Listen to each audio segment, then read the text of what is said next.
Okay, y'all ready? Yeah.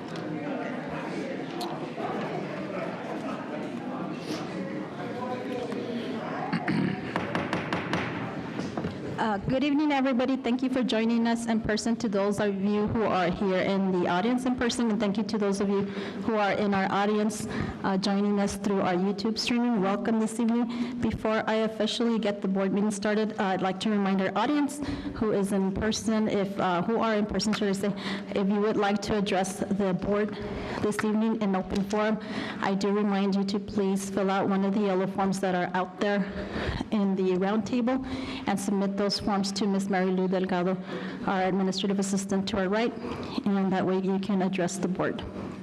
So I now call to order this regular school board meeting for the Gadsden Independent School District for Thursday, November 10th, 2022 at 5:03 p.m. Ms. Delgado, can you please take roll call? Sorry. Mr. Cano? Present. Mr. Castillo? Present. Ms. Flores? Present. Ms. Murillo? Present. Ms. Rodriguez? Present. Madam President, we have established quorum. Thank you, Ms. Delgado. Please stand for the Pledge of Allegiance and salute to the New Mexican flag. I pledge allegiance to the flag of the United States of America and to the republic for which it stands, one nation, under God, indivisible, with liberty and justice for all. I salute the flag of the state of New Mexico, the Zia symbol of perfect friendship among united cultures.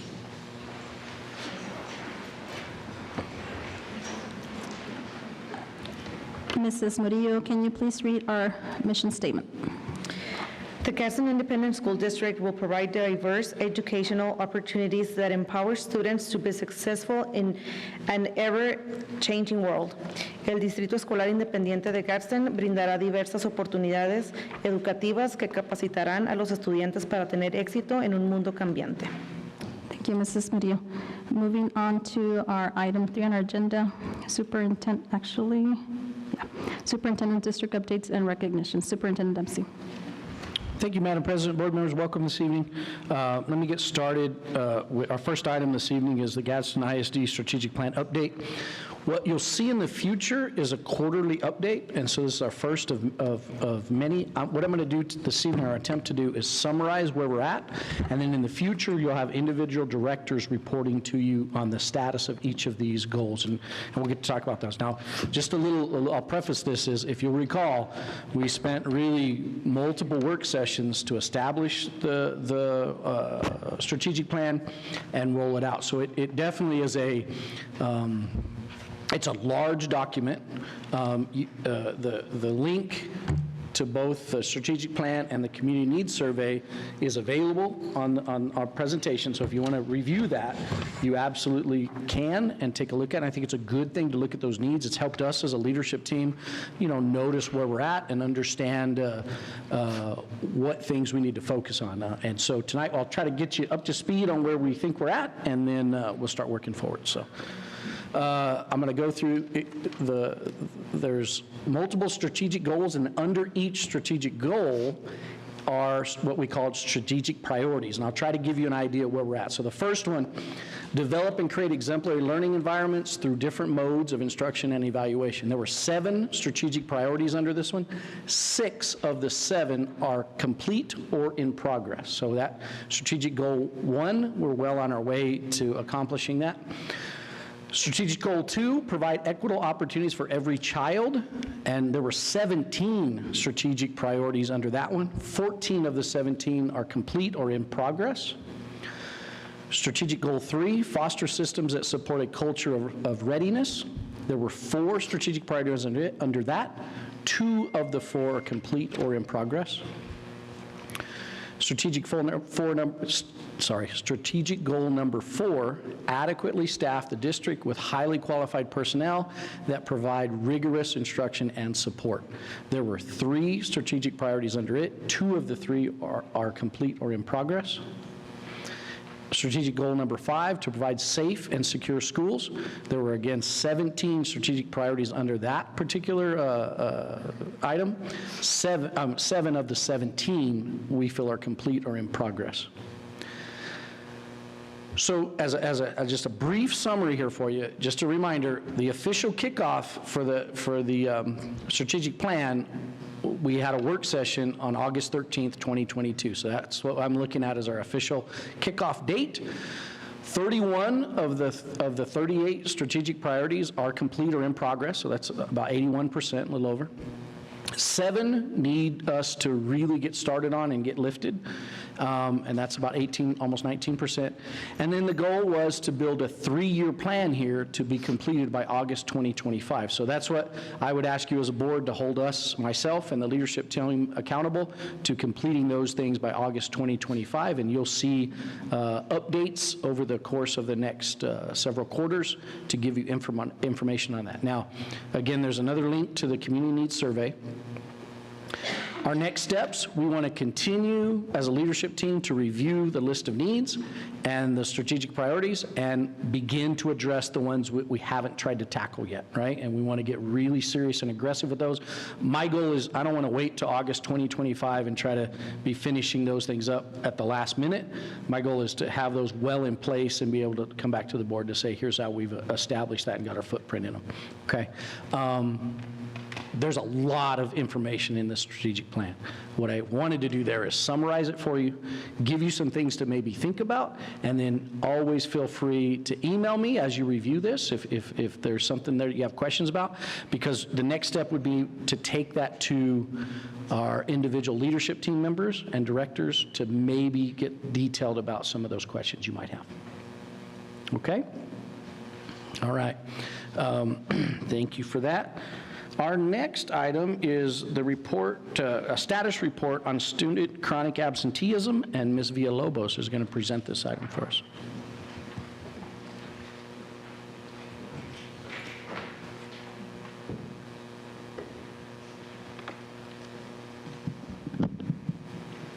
Good afternoon, Madam President, members of the board, Superintendent Dempsey. The report that we have for you today is an update for us to see where we are when it comes to chronic absenteeism. And I would like to start just by explaining, and all of us kind of remember, what is chronic absenteeism and why this has become such a big issue and why it is so important for us to take care of this. So this is the state definition, and this is what is guiding us in all this plan of chronic absenteeism. Chronic absenteeism means that a student has been absent for 10% or more of classes or school days for any reason, whether excused or not, when enrolled for more than 10 days. Chronic absenteeism is addressed. We take care of this on Tier 3 and Tier 4 of the attendance improvement plan. Why is this so important? Because as you remember, Bill 236 was installed in the state of New Mexico 3 years ago. This is the second year of full implementation, and we are required to follow Bill 236 and attend this attendance issue following the guideline that they give us, what it is. We need to create and identify our students by tiers according to the days they are absent. And when the students are on Tier 3, Tier 4, that's when we consider chronic absenteeism. And the state is required, what are we required to do? We need to create attendance plans every year. So we have a district attendance plan. All the schools had to create their own attendance plan. All our principals updated their attendance plan by October 1st. All the schools shared the attendance plan with the parents of the students, and it's important that we share all this information on our website so that we really educate our families on the importance of regular attendance. We need to take care of this in a different perspective because we need to change, because some of us are still on this truancy mode, which does no longer exist, right? So we have to see it different. You have the report over there, and I know the writings can be very small, but if you can go to the next slide, Mr. Snowden. So what is the first slide that we have here? What we can see here, and it's very important, and I'm going to move a little bit here so that we can we can see the last 4 years of chronic absenteeism. Okay, we can see what is our concern is a red line, which is chronically absent. So year 1920, we had a 12% of chronic absenteeism. Year 2021, and that's our COVID year, we went to 20. And it was higher, but if you remember how we were taking attendance for the high schools and all that, so that gave us like a lot of good numbers, let's say, because of the way we were taking attendance because of the COVID. Last year, we went to 31. Thank you, Guillermo, sorry. Sorry. So year 21-22, last year, we ended up last school year with a 31% chronic absenteeism. Up to last week, we are on a 29% rate already. Yes, the green one, which is like the positive line, right? So those are our students that have no attendance issues. So right now, 46% of our kids, there's 0 attendance issues. They are okay with their attendance. So we are worried, we're getting worried about the 50% of our students. 29 are very serious concerns for us, are the ones that we're working really hard on. And trending chronic and nearly chronic, those are our Tier 1 or Tier 2 students. So we don't have that big number here, so what really worries us right now is the 29%. Okay, so if we go to the next slide, you can see by schools. And this is actually for your information so that you can see exactly where the numbers are by school right now. All these numbers were updated on Monday this week. That's the last number. So and if we can go to the next slide, because we're going to go to the schools again. Okay, so what do we have here? It's like how are we comparing last year with this year? And I think this is a graphic that can really tell us how the numbers are changing or not changing, and what is it that we are targeting. As we can see, last year we ended up with no absence issues, were only 39% of students. Right now we are on a 46. That means those are students from Tier 1, and that means that we need to keep working a lot on Tier 1 to make sure that this 46% keeps growing, not decreasing. Because we don't want this green going to the yellow, orange, and then the red, right? And if we can go to the next slide. The next slide is we're comparing again last year on this year, and here what you can see is like the numbers where we are. You can see the red, this is by school, and it's telling you exactly on the numbers on the top is the percentage of students that are where they are by school. So this is very graphic. One thing that you're gonna see is like the schools with the highest chronic absenteeism, because I know is what everybody looks, is the first thing that everybody looks at. And of course, is our pre-Ks. And something that we need to remember ourselves is like, why the state is including the attendance on the pre-Ks here, because students on pre-K are the ones that really miss most of the school, right? And they shouldn't, because pre-K is not even mandatory. But the state is including this on the report and including the numbers on chronic absenteeism. So it's something that really doesn't help the districts when we have the pre-Ks included in here. But if we go to the next slide, you are going to be able to see, and this is comparing what are the grades that are missing most. So you're going to see the red is really going on 11 and 12, pre-K and K. Those are the students that have a lot of, I mean, that's what we see in the highest numbers is like either the little ones or the big ones. That's where we have in this chronic absenteeism growing, and it's like, huh, right? And if we continue, so I would like to explain to you a little bit where we are on this. And we can go to the next slide, Mr. Snowden. Something that we can see is like, what are we doing about it? What are we doing for the chronic absenteeism? So we have a team in the district right now of 7 attendance advocates that are working really hard. What are they doing? They are the ones documenting and making sure that we have in place all the interventions following the guideline from Bill 36. Which is hard because sometimes we know that administrators say, the kid is not coming, just go and knock on the door and do a home visit and see why they're not coming. We cannot do just like that. There's a procedure on the plan on 236. We need to do first Tier 2, then Tier 3, and then Tier 4. And we have to do the attendance teams, and we need to document every single of those interventions. Here you can see elementaries, middle, and high schools, and you can see the numbers exactly on all the results. Every number is an intervention that has been done by an attendance advocate. What are our main concerns? There's a lot of kids, if you can see, and maybe we can go to the last one, which is the whole district together. Students that have been absent without parent consent. So we see, because one of the things that attendance advocates do is that we try to identify what are the barriers for those kids to come to school.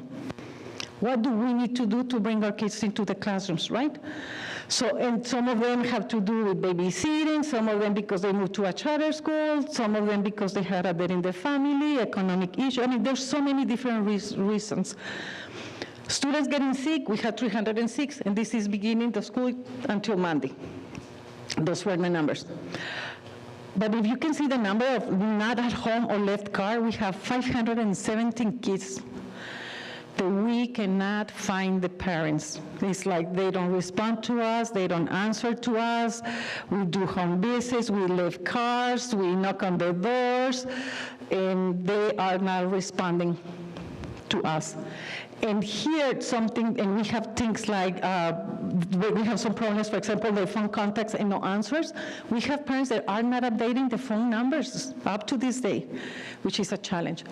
We have students on 11 and 12th grade, and attendance advocates can tell you this. They go, knock on the door, the student opens the door, and here is the attendance advocate trying to do a positive intervention, because something that is very important is like the interventions have to be a positive. This is like how we engage them. Why are you coming to school? And come on, let's go. I mean, trying to invite them, and we have students that is like, I'm not going, I don't care, I don't like school, I'm not gonna go. We have students answering back, like very disrespectful way to attendance advocates. It's like, just leave me alone, I'm not gonna go. You know your parents can get in trouble, you know GPO can come, things like that, and they say, I don't care, do whatever, I'm not going to school.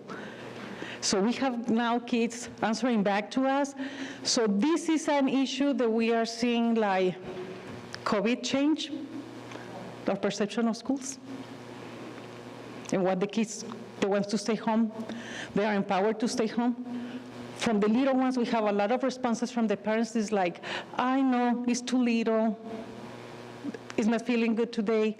So we have a lot of overprotective parents with the little ones, that they are not coming on the kinder and first grade and second grade. It's like, no, let him stay. Maybe next week I'll take him. So we have a lot of these responses. And that's why we're trying to see how we work together, make sure that we acknowledge all those and bring their kids back to our classrooms. So far up to date, Mr. Dempsey has already signed 12 packets, which means that all the interventions were taking place and those kids have already been referred to GPO or CYFD. And they are the ones working now with the families. Can they do something about it? No. Because all they do, then do into a home visit. They don't have that power anymore. So, and that's when maybe you as board members can help us a little bit when you are there with the legislators. Because GPO, I can tell you they are as frustrated as we are, that we cannot do anything else. And we are trying our best efforts, and we're trying to do a lot of interventions, and we're trying to do a lot of things. And sometimes it's very hard, but when you see those numbers, and it's like, it's a number of kids that we need them in the classrooms, and we need them learning and engage, and because it's like they need the social-emotional learning and the academic learning, and they need to be okay, and that's where we are right now with our chronic absenteeism. And the idea, we now have implemented, Mr. Dugan implemented an amazing system in Power School, that now all the principals are gonna have access to it. And we have now is like, and I'll tell you, because the last 2 years for us, putting the numbers together for chronic absenteeism has been a challenge for all of us, because it's like, do this report, and it's not right because Power School is not doing their numbers right. I mean, it's not that easy to put all those numbers together. But now with this new addition to Power School, principals are gonna be able to see, just clicking a button. Mr. Dugan is like really training and kicking a button, and it's like, you can see, it's like an amazing, powerful tool that we have now in the district to know exactly every day where we are, who is in what tier, and a lot of things. So it's a tool that is gonna help us a lot to target this, all of us together, in a more proactive way. So we're very happy for that. And we're very happy that now we have 7 attendance advocates, and also we have an assistant now for Gadsden High School, because Gadsden High School has been the school with one of the highest, Gadsden High School and Desert Pride having the highest number on chronic absenteeism. So now, for example, for Gadsden High School, there's an attendant advocate, and now she has an assistant helping just really targeting tier 3 and tier 4 and see what we can do to bring our kids to the classrooms. And I don't know if anybody has any questions. One question is, did you say GPO or JPO? GPO, Juvenile Probation Officers. Juvenile, okay? Yeah, it depends on the case. You refer either to GPO or CYFD. Okay, thank you. Thank you, Ms. Villalobos, we appreciate that. Okay, our next item, we're blessed to be joined here by our student representative, Ms. Chavez, who's an 11th grader at Gadsden High School.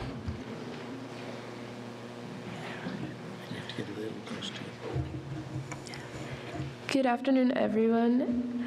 My name is Leah Chavez, and I am Gadsden High School's Junior District Leadership Representative. I'm here, and I would like to share some spotlight on some of the great accomplishments our students have accomplished or achieved this year. First, I would like to congratulate Gustavo Badia. He participated in the state level cross-country meet this past weekend, and he placed 92nd with a race of 19 minutes. Secondly, I'd like to congratulate our football team. They defeated Los Alamos last weekend, and they are in the quarterfinals and ready to play against Roswell. I'd also like to mention a few of the soccer players who were selected as first team all district. I would also like to recognize some of the events that are going on in our school this past week. Today, we had our NJROTC Veterans Program at our high school.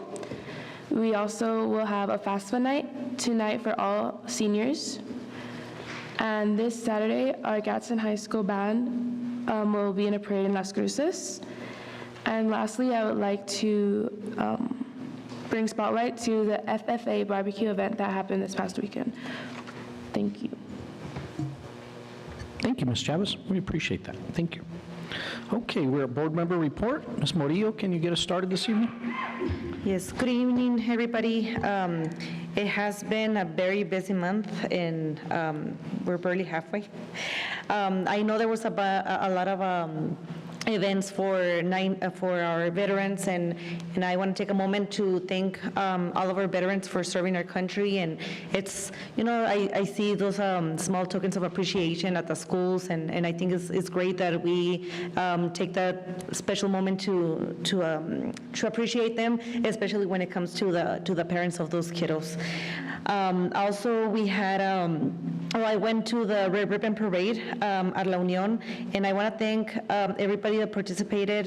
It was a lot of effort and teamwork, and I want special thanks to Representative Ray Lara and Lieutenant Governor Howie Morales. They both were there with us and walked with the kids and brought candy, and so that was really neat to see. And we were able to participate with the community, walk that I think it was like a mile or two, but it was really nice. And then that same day in the evening, we had the Santa Teresa High School game versus Chaparral, where we had the Law Enforcement Appreciation Night, and that was also really neat to see, being able to collaborate with law enforcement and other agencies, and being able to show this to the community and educate them, that they can respond to any school. And I understand because I'm a parent as well, I understand that there's a lot of fear out there about, is my child safe?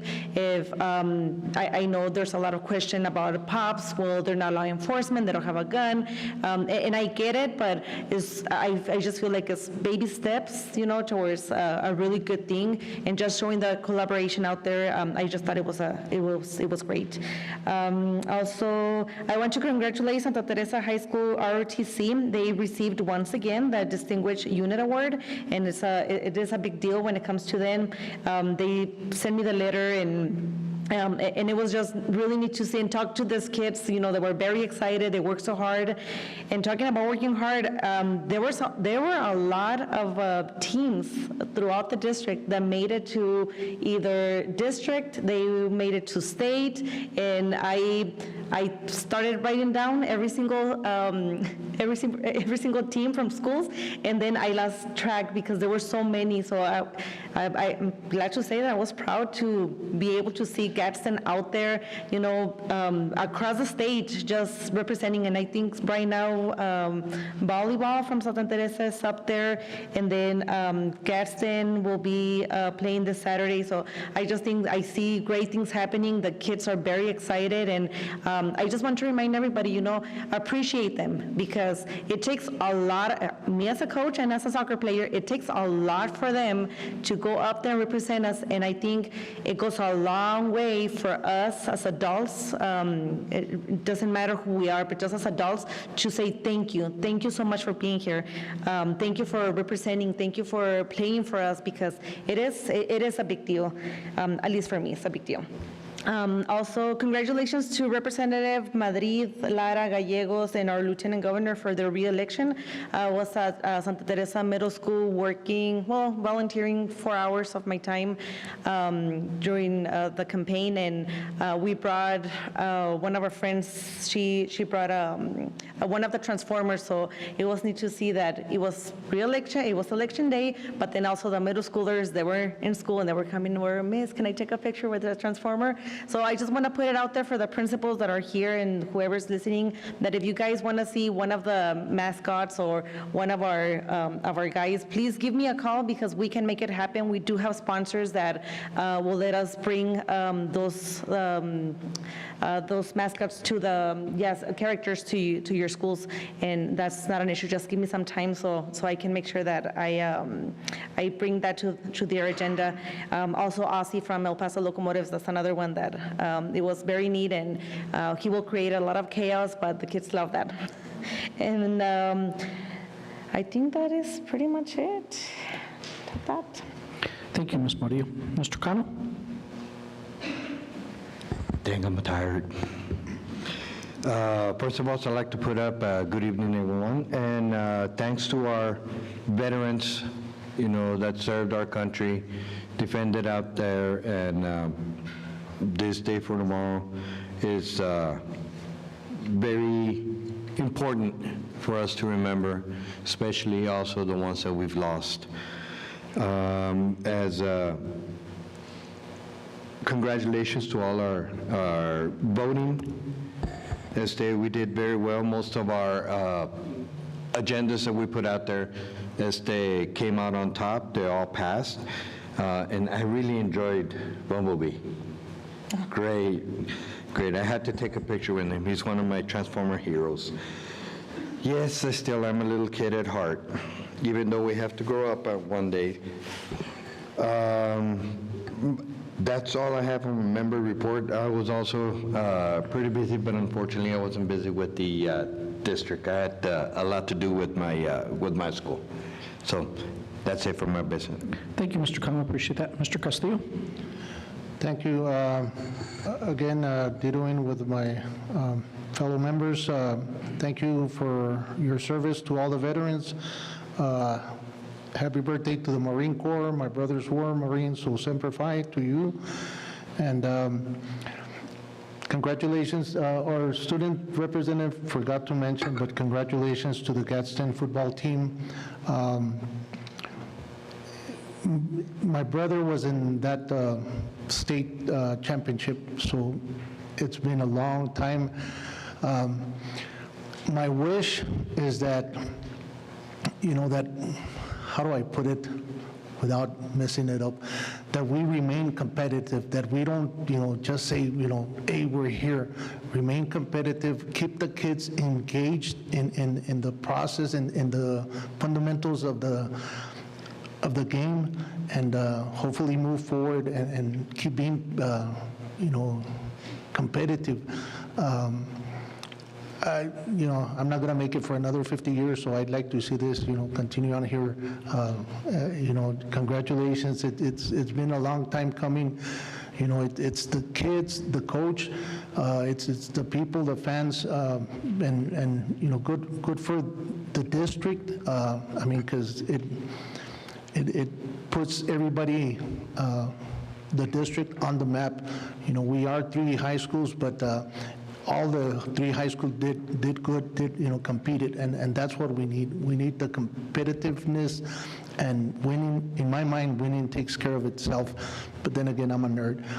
But congratulations to them, and I thought it was going to be tomorrow, and I was planning on going, but it's Saturday, so I'll cheer from afar. So again, congratulations, and that's my report. Thank you, Mr. Castillo. Ms. Rodriguez? First of all, thank you to all psychologists. This week is the National School Psychologist Week. So thank you for what you do, especially the ones that we have within the district. I had the opportunity to volunteer at the 22nd Annual Santa Teresa Charity Golf Tournament. I actually was challenged by one of my fellow board members. Not just me, she challenged all of us. And I'm happy to say that I was able to attend, and it's great, everything that they're doing for our kiddos and the dedication that they have to do this fundraiser, and really it's for all for a lot of our schools within the district. And something that I was very excited to hear is that, they want it to keep growing. I was mentioning to you, Mr. Pacheco, that at one point I was a little bit jealous because it had Santa Teresa, so to me it meant like it was just the Santa Teresa area. And in reality, that's not what it is. And if we've seen, it is growing. They acquired Vado this year, and so I'm excited about that. And as my fellow board member said, thank you, veterans, for your service. We have one right here. And I know that I attended over at one of the elementaries. They had a celebration, and it was so great to see all the veterans and how happy they were to be recognized. So you deserve that and more. So thank you for your service once again. And today, the schools served the Thanksgiving dinners. I had the opportunity to go to several of the schools, and oh boy, just to see all the activity and everything that the S&P workers do, it is wonderful. And now I'm going to challenge my fellow board members to go visit the schools, so you can see what it takes to serve food to our children. Thank you, Ms. Guerra, for giving me the opportunity. And like I say, it is something just excellent that they're doing, and it's a priority that our kids are fed. We talked about this earlier today, that no matter how much you teach them, but if a child is not fed and their tummy is empty, they're not going to learn. So that's a priority, and so always, thank our ladies and gentlemen that are there with our kids. And lastly, of course, I want to congratulate Gadsden High School football team. And the words, I just said it, team, it's everyone. I think Ms. Arlene said something about the dedication. It takes a lot. As a parent, you have to wake up early, go drop off your kids, and then sometimes you have to go pick them up because they haven't had anything to eat, and you're worried about that. It's just a lot. So thank you to everyone that participates in that way.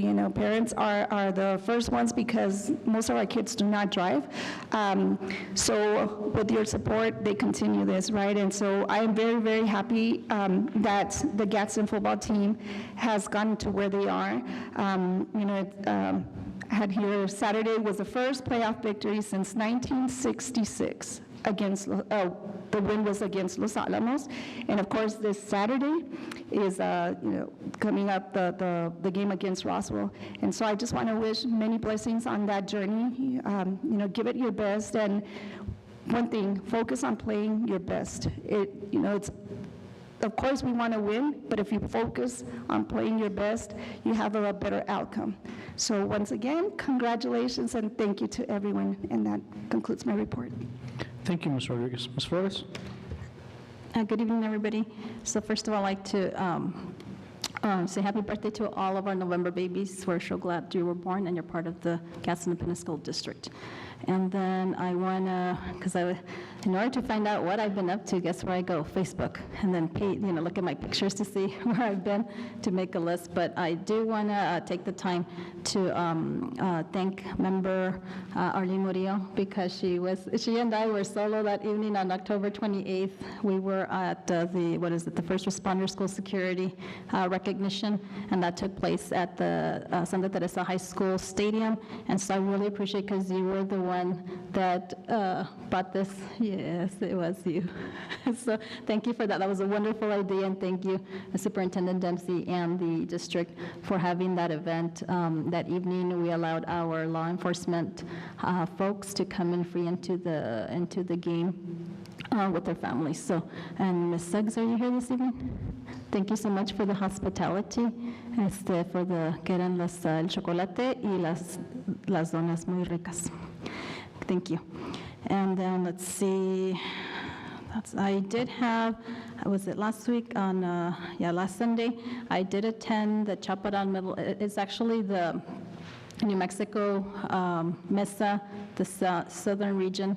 They always have, at the end of the season, they have a recognition for our teams, and so even though the competition, and they won in the summer, and we already recognized the Chaparral Middle School Mesa team, it was the opportunity for the office to recognize our kids and the other teams that took on first place in the nation. So congratulations again to the CMS team and to Ms. Viramontes and her beautiful baby daughter, Aria, AKA Mesita, for all you do and for her dedication, and also her husband, because he helps a lot with the team.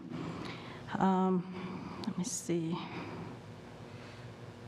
Happy Veterans Day tomorrow to all of those who served, including Superintendent Dempsey. You served in the Air Force, correct, sir? So thank you for your service. I believe it's 4 years, correct? So thank you. Let me see. Also, I did want to also congratulate the Gadsden High School football team. I will actually be able to, I was envious of those of you who got to go. Thank you, Terry Ortega. She's out there in the audience. She gave me updates, and so did Mr. Dempsey, and so did Coach Nugent. And so Saturday I get to go in person. So I was going to throw this to the public, but I think I'm going to give it to Ms. Rodriguez. So I was going to say, catch, who wants to catch this? So go Gadsden all the way. So those of you who are Gadsden, hopefully to see graduates, here you go. Thank you. We'll see you Saturday at the game. It starts at 1 in Roswell. We're playing against the Roswell Coyotes, so looking forward to a lot of maroon gold out there at the game. Let's see. Then also, Mr. Castillo and I did attend last Thursday. We attended a DACC advisory board meeting because we're part of that board. And so there was a lot of information that was presented to us, all the programs that are going on in DACC.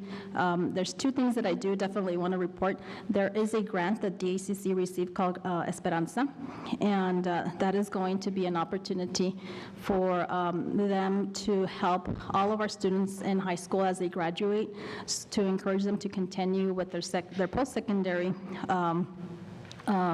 degrees in the university, but also they mentioned that also to help them get a job upon graduation from high school. And then something that I learned that I did want to mention is that I do want to learn a little bit more about the Enlace program, but it was mentioned about the Enlace program, so then I asked, because I believe it said, where did they say, Danny, that I forgot where. I left my notes at home. Is it only at one school, right? In Gadsden, or am I? Gadsden? Yeah, no, but I thought that said it was a couple, obviously plenty in Cruces, but we only had Yes. two, I think, Or participating. one, or, yes, thank you. Right. So like many in Las Cruces, and maybe one or two here in the district, so guess what floated us? Hey, how can we get more of these programs? And so her answer, and here I am, thank you, those administrators who are here in person, is the answer was they just need a willing administrator and a willing teacher to be the sponsor for the Enlace program. And so, put that out there for your teachers, and, make a note of that, Mr. Dempsey, and we'll talk about it more to see how we can get more of these sponsors in our schools. Madam President? Yes, sir. To that point, the way she was talking, it almost seemed like it was geared to the Enlace students, right? it I mean, isn't, that's what it sounded like, but she said that program is for everybody, every student, but obviously, if you're in the Enlace program, they have, I guess, you're in their sites and their scope, and, obviously, those are people that, I would say, in a biased sort of way, obviously they're going to talk to them because they're in the program, but she did say specifically that you don't have to be in the Enlace, but I mean, that's who's running pretty much the program. Yes. I mean, it makes sense to at least have the conversation. Yes, thank you. And then the other thing that I thought was interesting, which is one of the legislative priorities that I had mentioned for our program, is that they are they're investigating how other community colleges in New Mexico and neighboring states, how they run daycares, so that students of DACC can attend school, and if they have children, they're looking into opening up, in the future, like a daycare so that the students can leave their kids. So that's awesome. Let's see what else. Also, I'd like to take that time to thank those administrators from Chaparral. Actually, well, thank you to all of our Chaparral administrators, because of last Monday, October 31st, which is Halloween Day, unfortunately, because of some events that we all know of a threat that had taken place, that all Halloween festivities had been put on hold, so there was no costumes allowed, no trunk or treats or anything. All of that had to be canceled. So thank you for your patience. Thank you for understanding that we had to do that in order for the protection of our kids and the staff members. And so, and also I'd like to thank all the law enforcement that were there present. And thank you, sir, Superintendent Dempsey, for being present at Chaparral High School, along with your leadership team. I did text my colleagues, because that morning I woke up and I went straight to every single school and made sure that, in fact, there was law enforcement, and there was. And so thank you, and thank you to our security guards.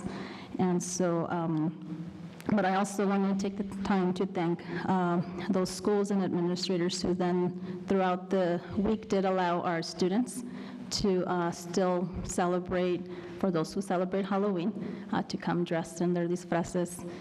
Some of the schools were doing it on Day of the Dead, and some others did on Friday, I guess. So thank you so much for allowing our kiddos to still come and enjoy, for those kids who celebrate Halloween.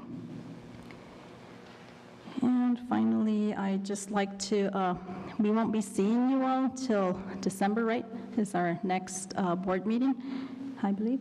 And so I want to wish every single one of you, the Gadsden Independent School District families, a happy Thanksgiving. Enjoy time with your loved ones. Be safe if you travel. And thank God there's no Black Friday shopping, because the stores will be closed, so you don't have to wake up early. So Madam President. That concludes my report. Yes, sir. Madam President, I neglected to put something on it that I feel like is very important. Recently, we had a Yes. traffic fatality in Chaparral, and unfortunately, two of those individuals that were involved were students of ours. And I know Ms. Lopez and Ms. Ludwig have been available to the family. We've tried to offer several resources, and I think it'd be appropriate, with your permission, to have a moment of silence Definitely. for those families. So if I would ask for a moment of silence, please.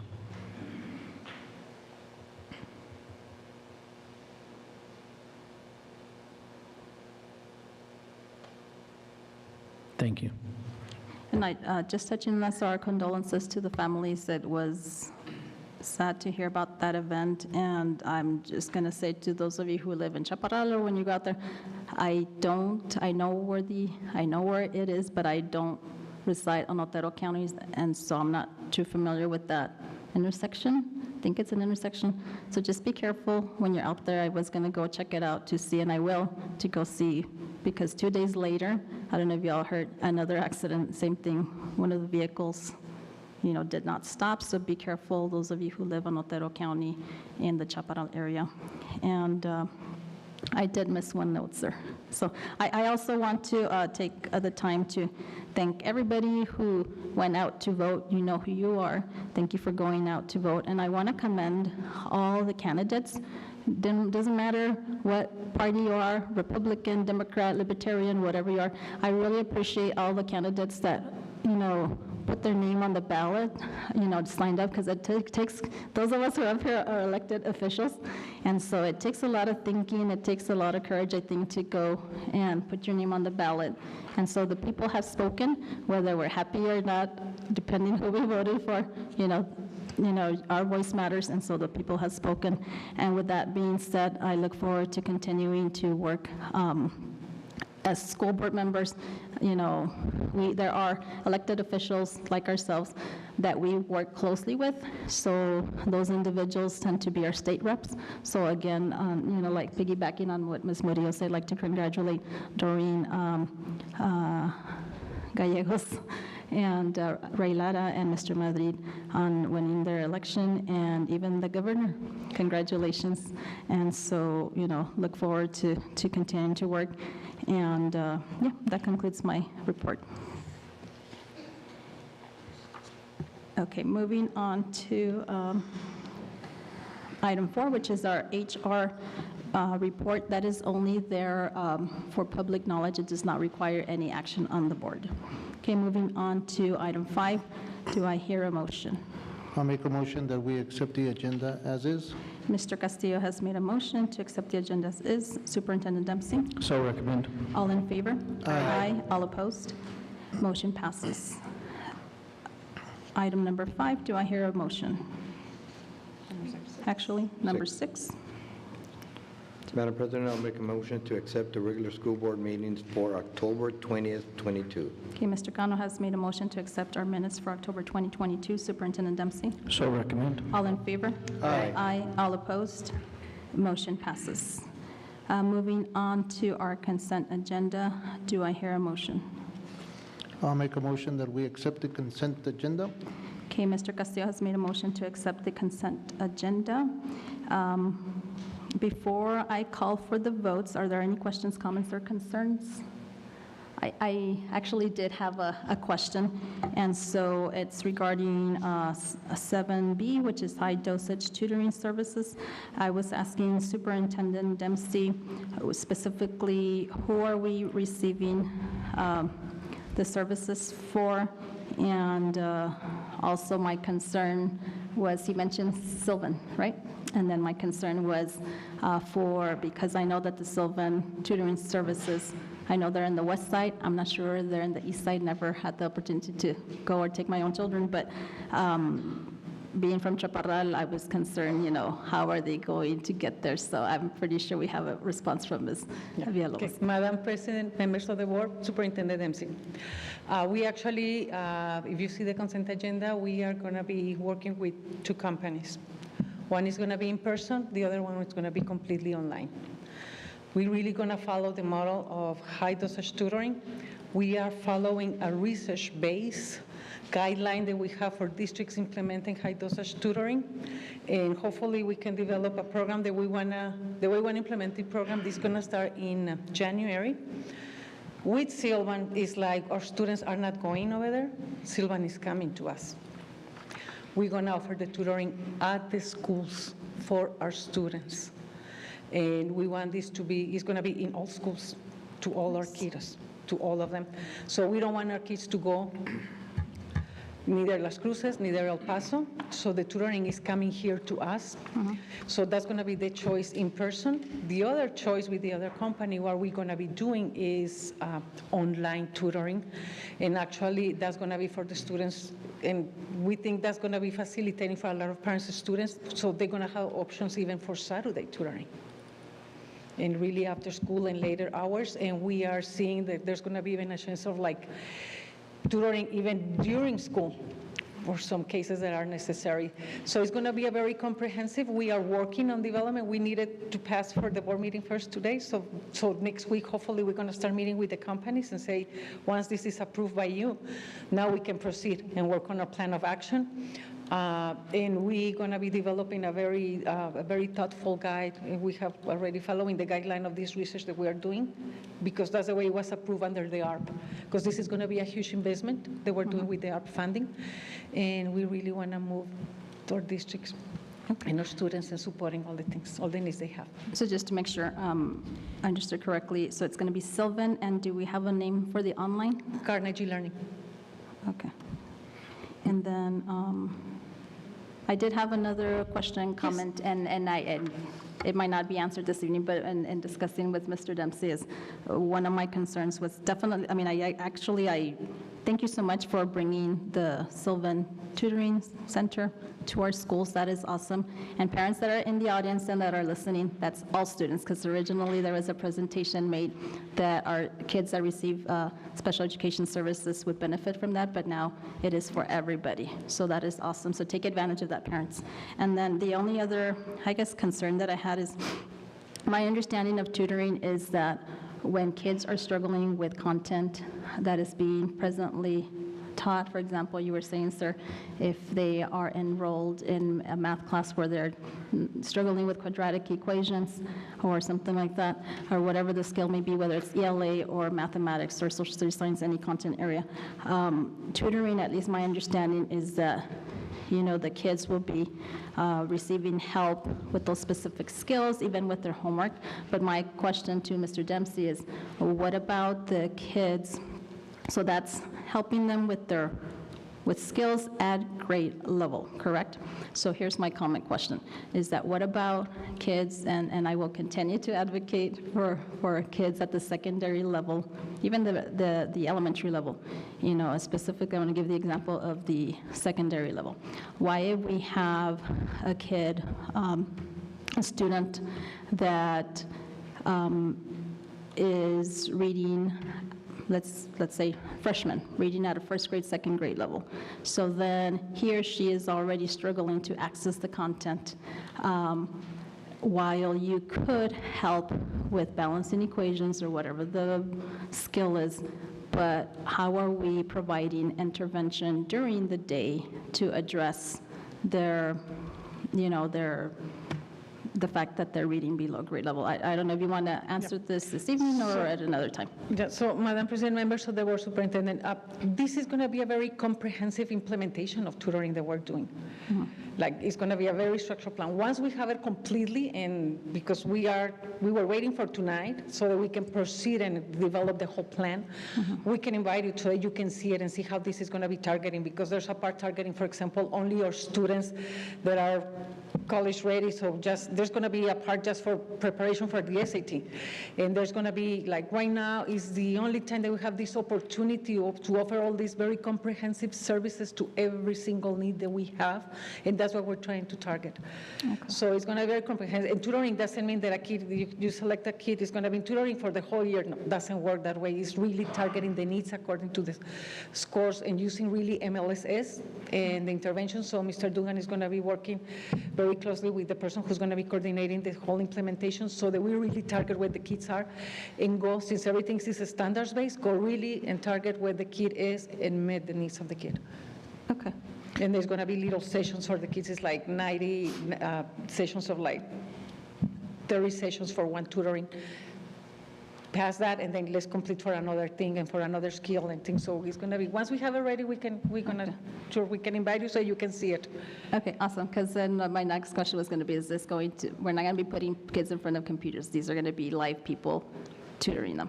Okay, awesome. Oh yeah, no, it's not a computer. It's a one-on-one, and it's going to be actually, there's a part that we know that the needs like very individualized. So there's going to be one-on-one and small groups, and the biggest group is going to be 7 kids. Awesome, very nice. Any further questions, comments, or concerns? Okay, thank you. So, Mr. Castillo, thank you so much, has made a motion that we accept the consent agenda as is. Superintendent Dempsey? So recommend. All in favor? Aye. All opposed? Aye. All opposed? Motion passes.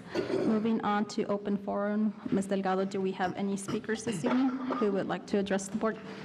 Madam President, we do have open forum.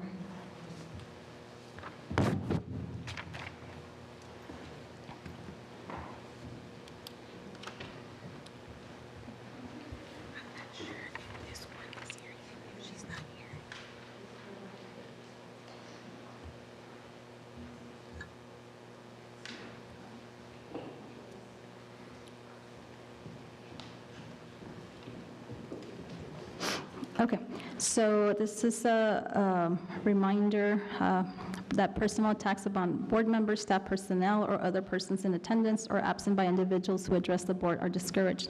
Presenters are cautioned that statements or representations concerning others that convey an unjustly unfavorable impression may subject the presenter to civil action for defamation.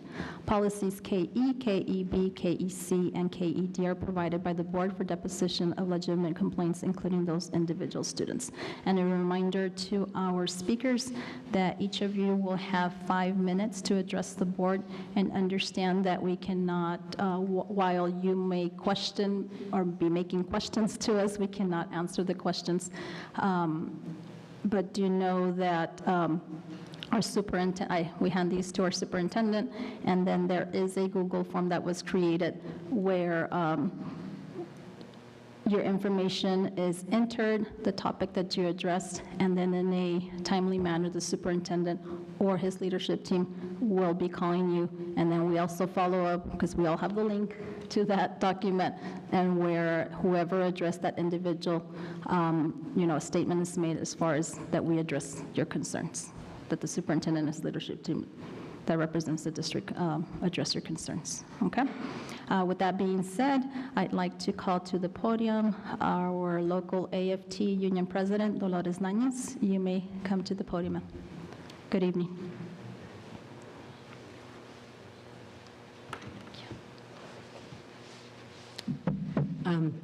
Good evening, members of the board, President Flores, Superintendent Dempsey. I'd like to start with the same thing. Salaries for hourly, I'm still hearing about it, for hourly employees that have been in the district, past 15 years and plus. Second, collaboration in the district. I'm happy to report it is improving. I just feel that it's the people that are coming in, they're making it, they don't feel like we're like the enemy, and so things are moving along, not totally, but they are moving along. And I hope, the word gets out that we're not, we're not out to take over the district. We just want to be able to work together. We just want to be able to do our job, and if something goes wrong, bring it to our attention in a professional manner. That's it. That's all. And if further action has to be taken, well, the same way. Also, we've come across a lot of. There's been a lot of talk about policy and the CBA. They don't jive.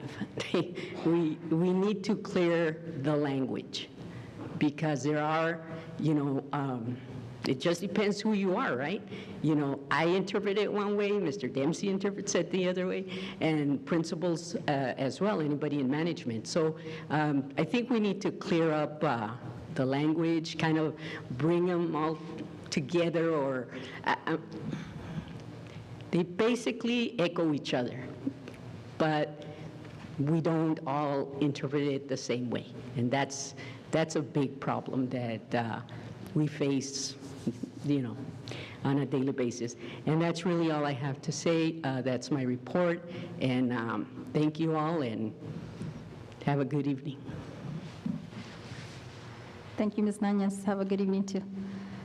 Okay, our next speakers is our group entitled Support for Gadsden Athletes. And so the spokesperson is Yvonne Tarin. Is she here? Okay.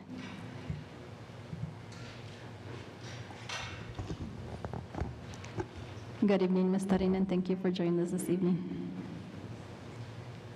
So good afternoon, Madam President, members of the school board, Ms. superintendent. Tarin, if I can ask you for a big favor, if you can speak into the mic, Sure. So that especially our YouTube streamers can listen. Thank you. Okay. Good afternoon, Madam President, members of the school board, Superintendent Dempsey. As parents of the Gadsden High School football team, we want to extend our gratitude for providing the trip to Los Alamos, where our student athletes played in the state playoffs. Unfortunately, there was an incident that marred the playoff experience for our student athletes. The accommodations that were provided were unsanitary and unsafe. There are pictures that were being shown, and they're presented there. These pictures that are being shown show the infestation of bed bugs that were found in some of the rooms of our student athletes.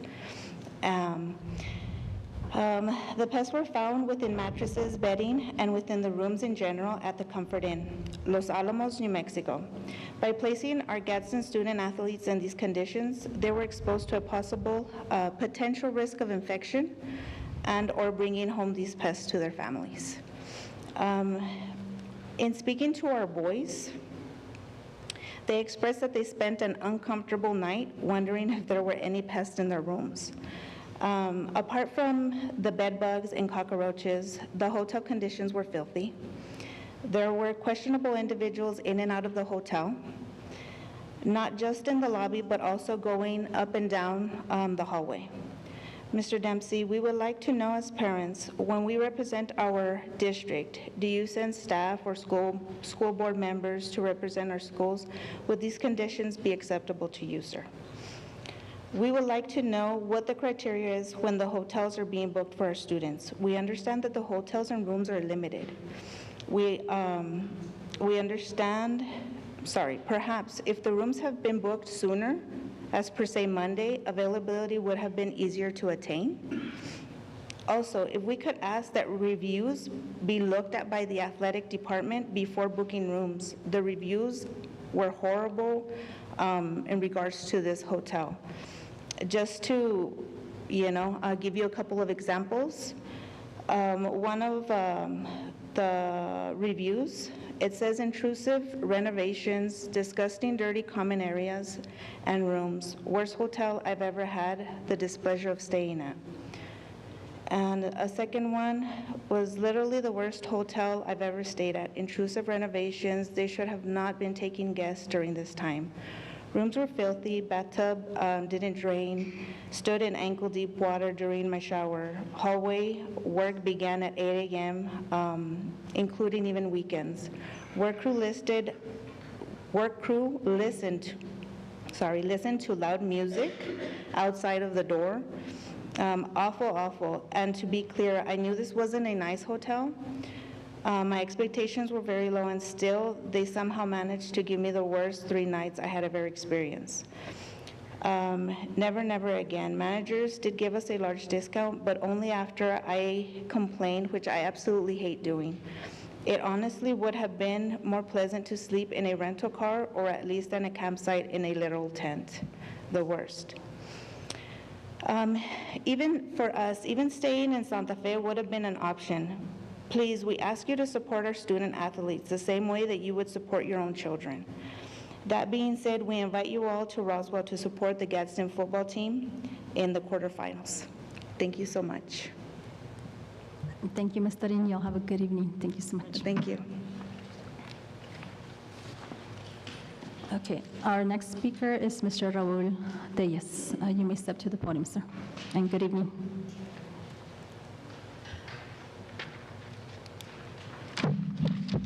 Good evening, Madam President, board members, Mr. Dempsey. My name is Raul Deyes. Most of you might know me as a parent of La Unión Elementary. I've got my 6-year-old daughter up in 1st grade out there. I'm also a homeowners association president for over 350 homes here in Sunland Park.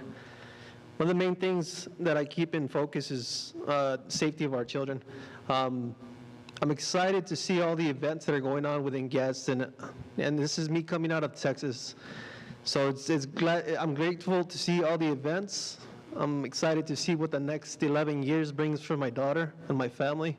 One thing that I do keep in mind, complex organizations in general, i.e. the district here.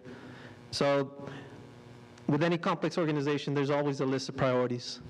Priorities stack up anywhere from budgeting for superintendent, school facilities, faculty, staffing, et cetera, et cetera. For us parents, it's a little bit more simple, but not to downplay it. For us, I would say education, facilities, and security. And that's the way it used to be tiered off.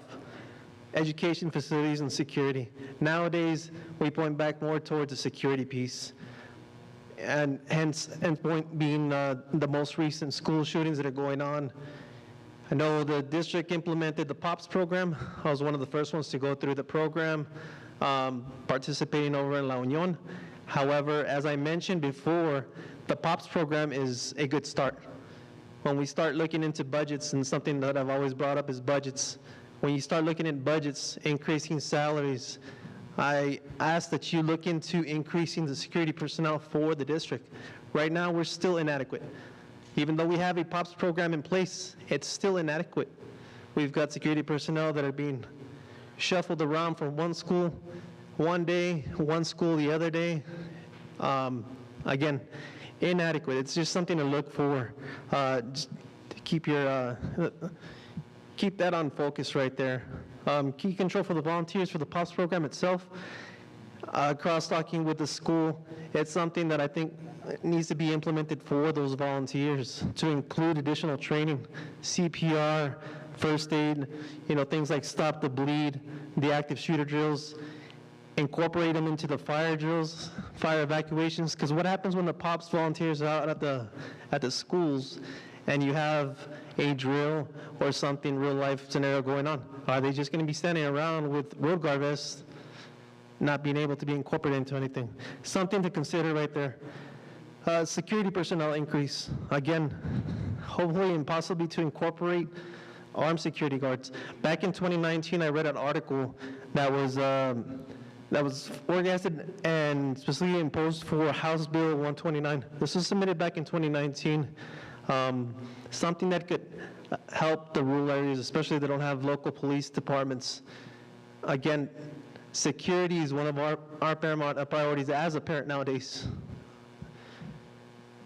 And so the security personnel that you have in hand, also been cross-talking with them.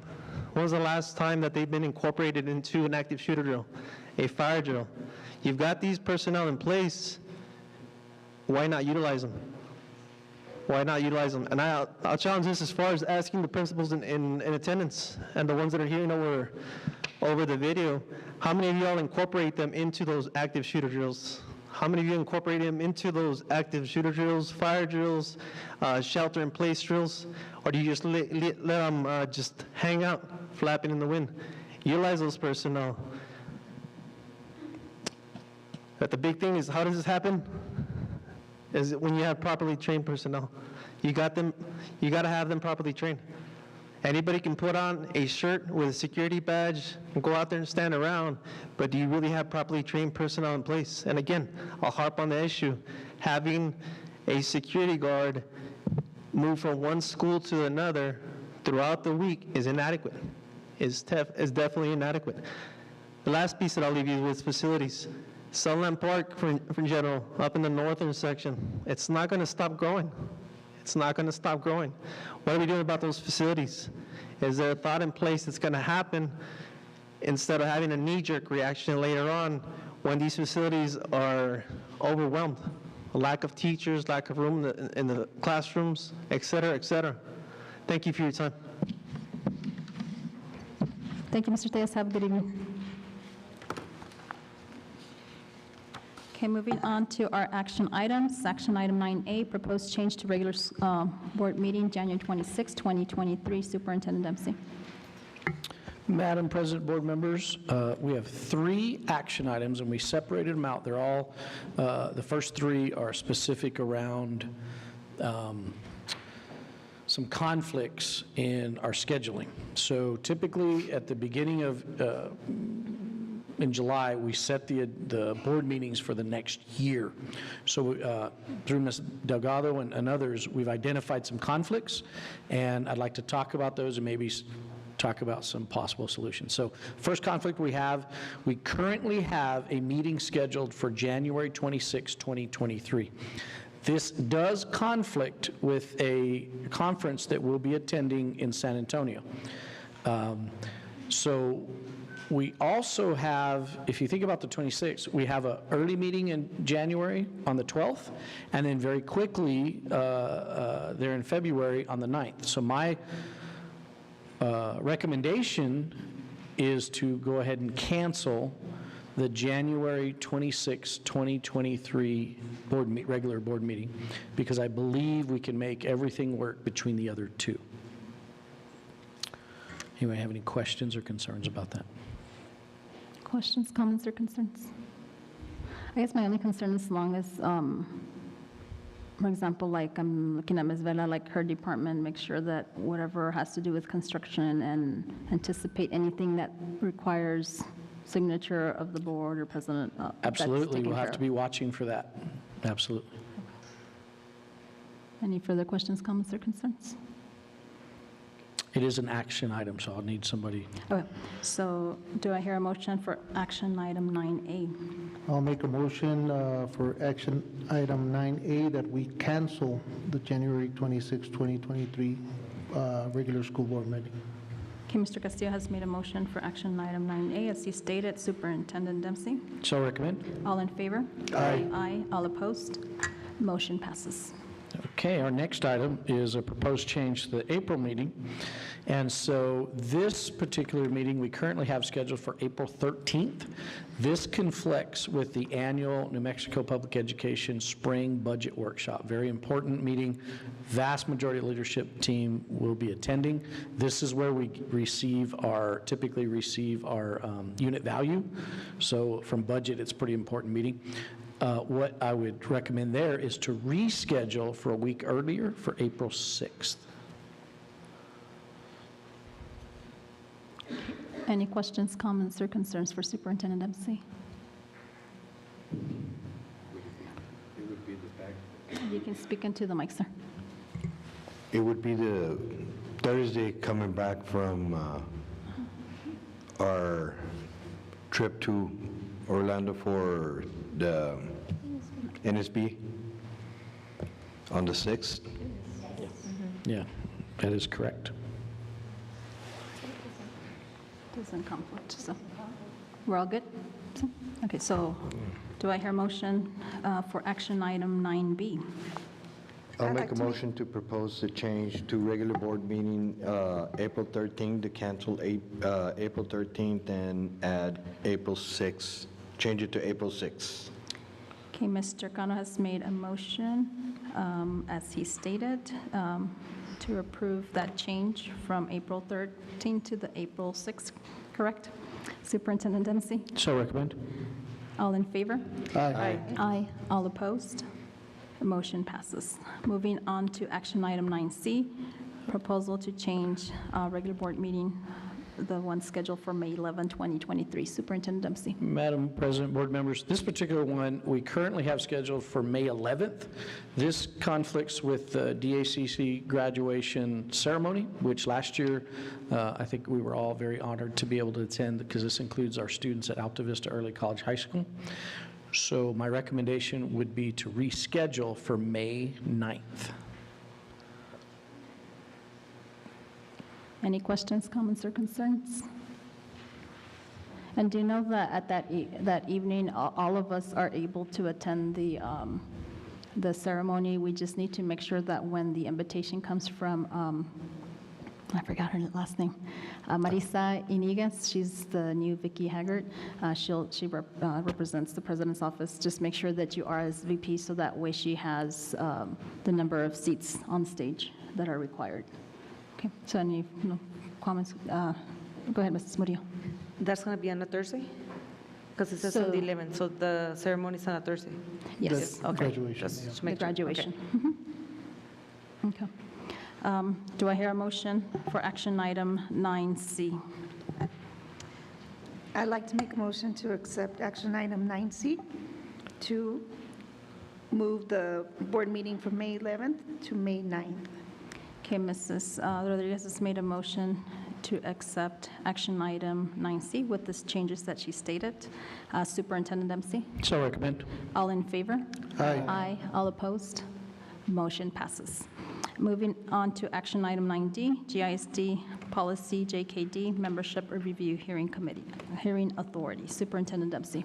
Madam President, board members, this particular JKD policy, it is outlined, it outlines the process for a situation in which a student could be long-term suspended or possibly expelled.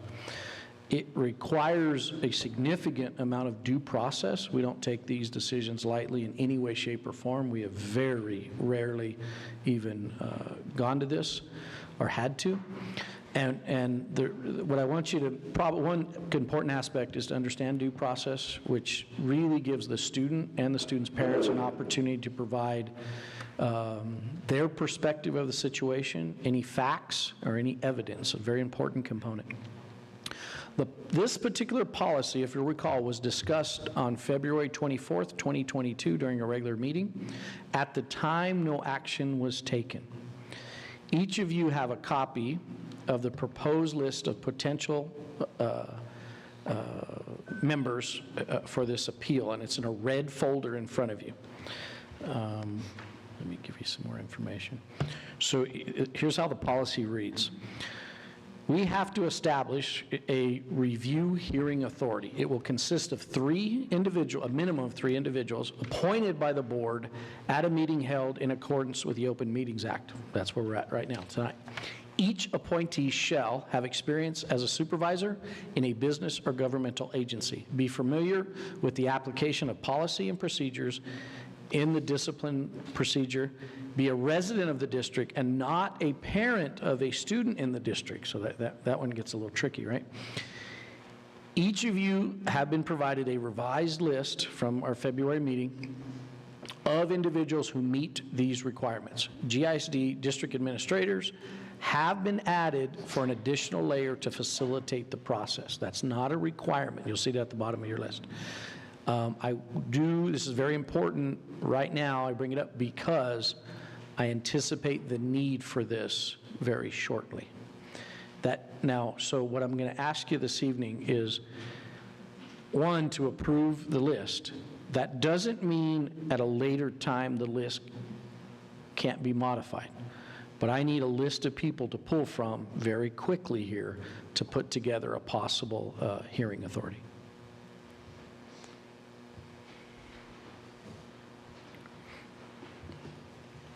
Any questions, comments, or concerns for Superintendent Dempsey? Madam President, Mr. Dempsey, I would assume that everybody's been vetted, right? Yes, sir. Yes, sir. And I don't know if you want to make a statement, because in case the public is wondering, why aren't we mentioning names? Go ahead, sir.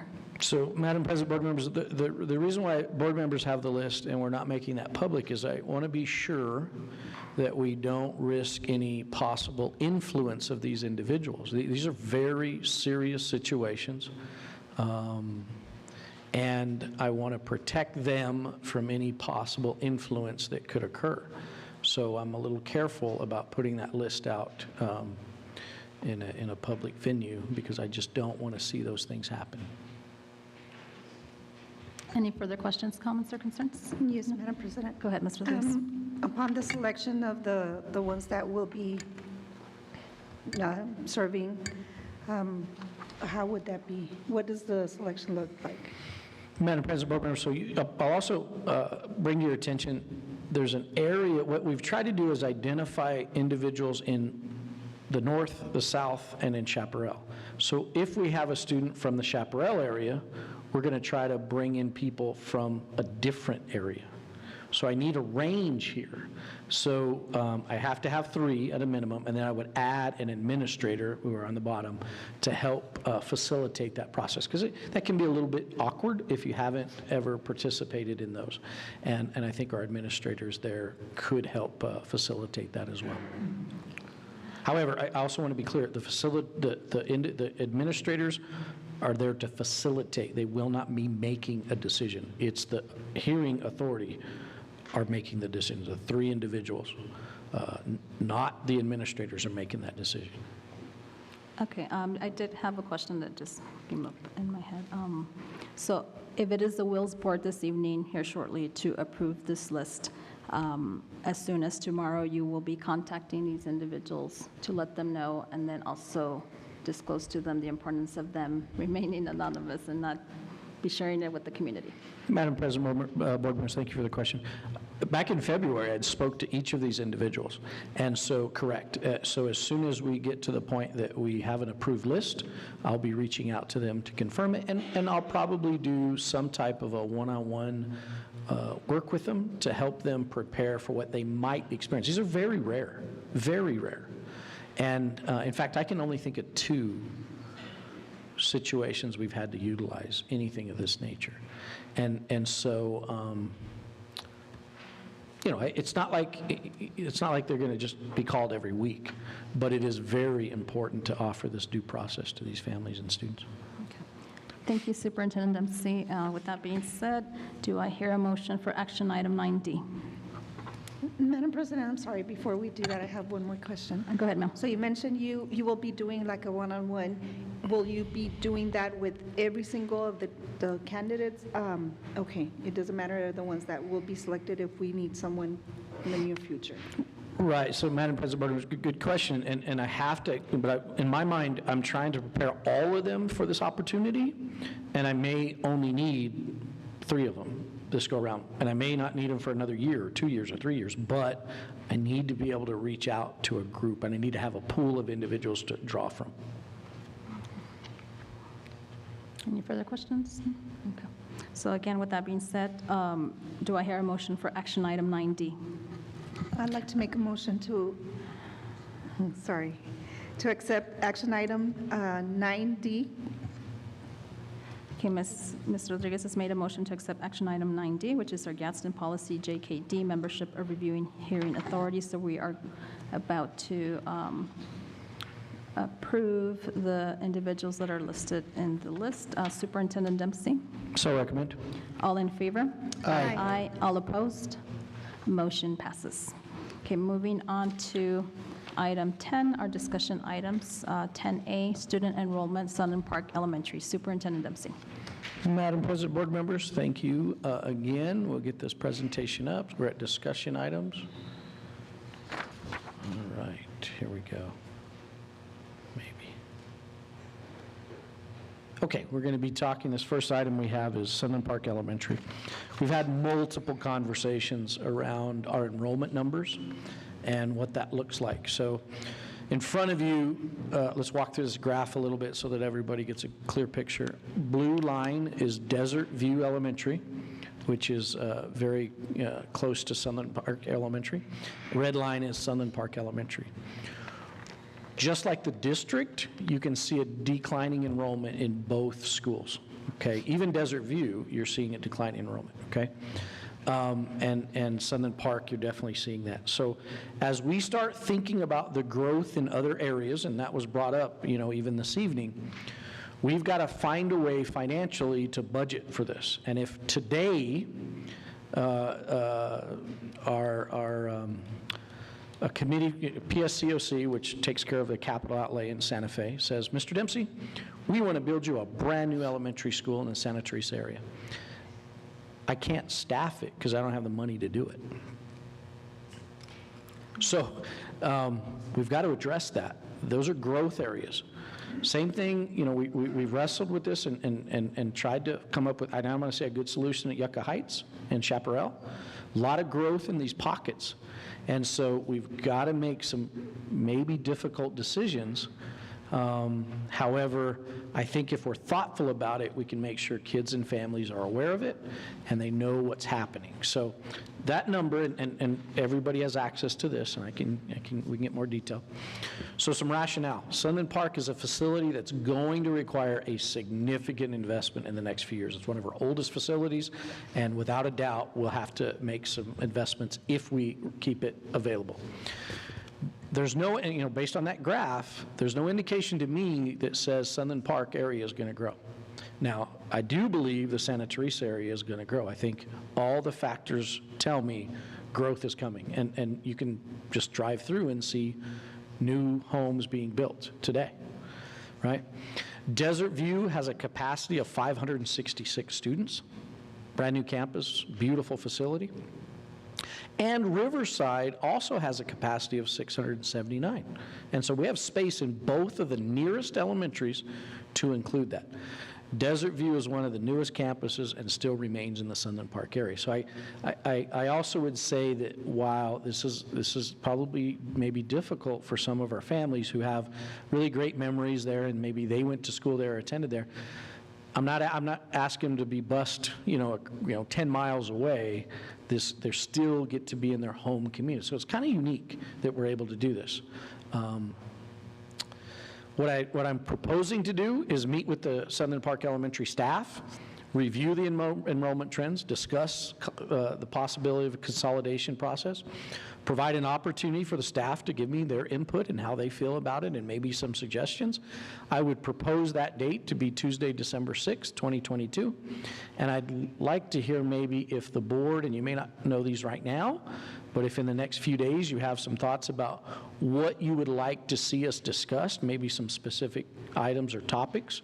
What I want to emphasize for the staff, and I don't know if we have any of the staff here that are with me this evening, we don't want to lose a single staff member. Okay, we can't afford that.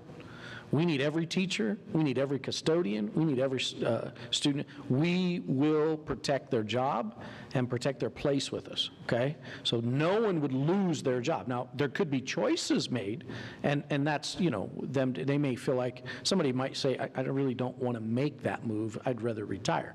I'm going to try to talk them out of that. Anybody that says retirement around me right now, I'm trying to talk them out of it.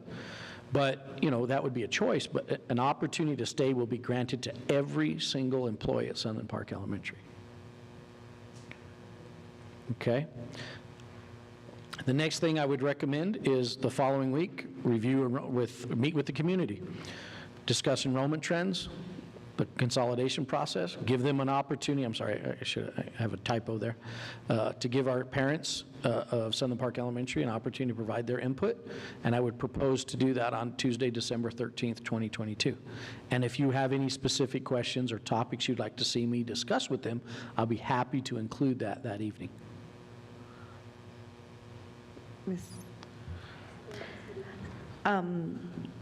Since we're talking about it now, because I don't want to forget, because I'm not going to be here the next couple of days, but if you could add, because I know it's going to come up, transportation for the students that are in that area.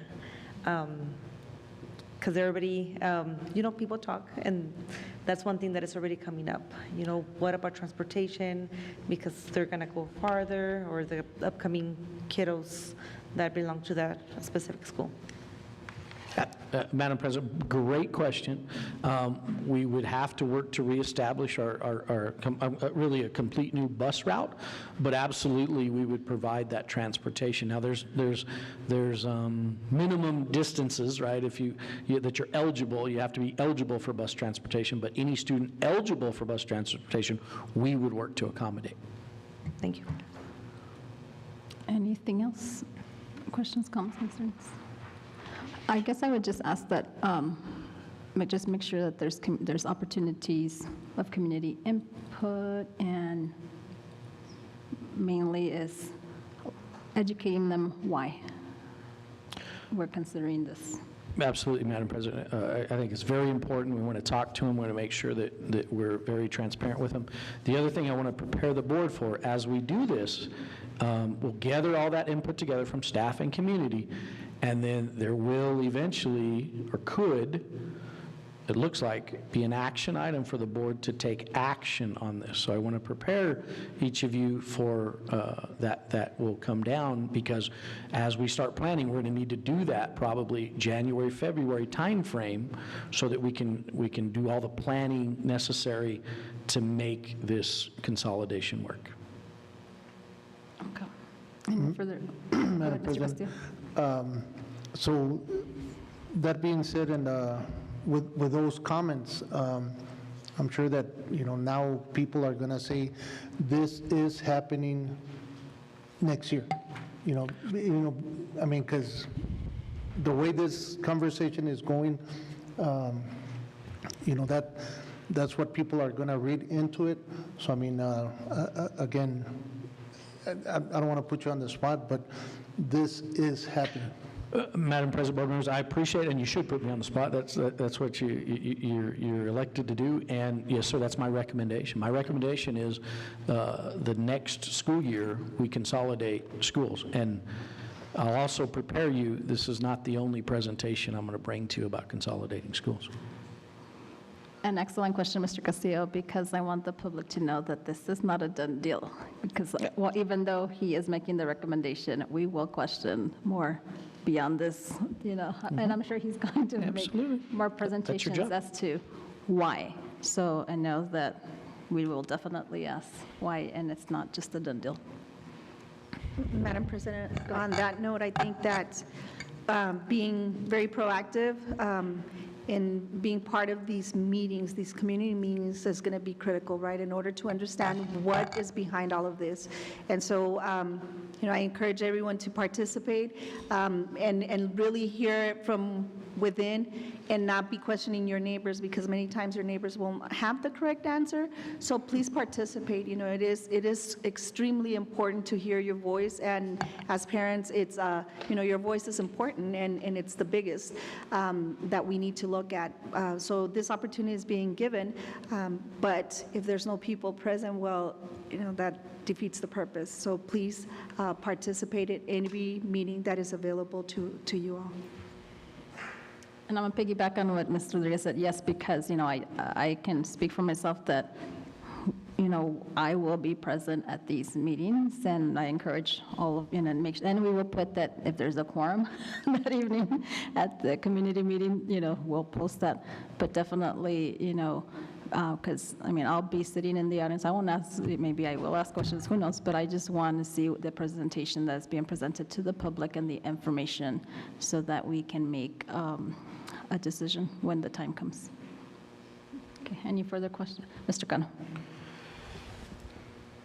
I want to assure the people here in Sunland Park and Elementary and Desert View and Riverside that we're not going into this decision. It's not in concrete yet. It's a suggestion.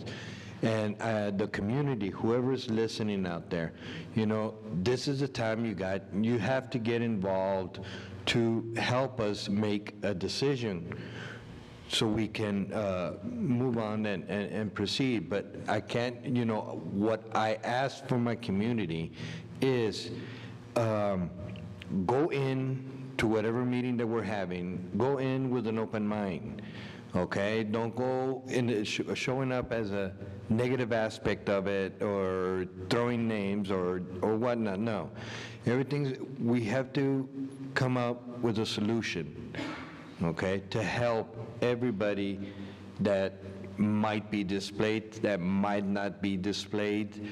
So just be assured, please attend to all the meetings that they're going to have. Okay, Mrs. Murillo, go ahead. Just a question. Will the invitation be, I know it will be probably in Remind, but can it also be maybe displayed?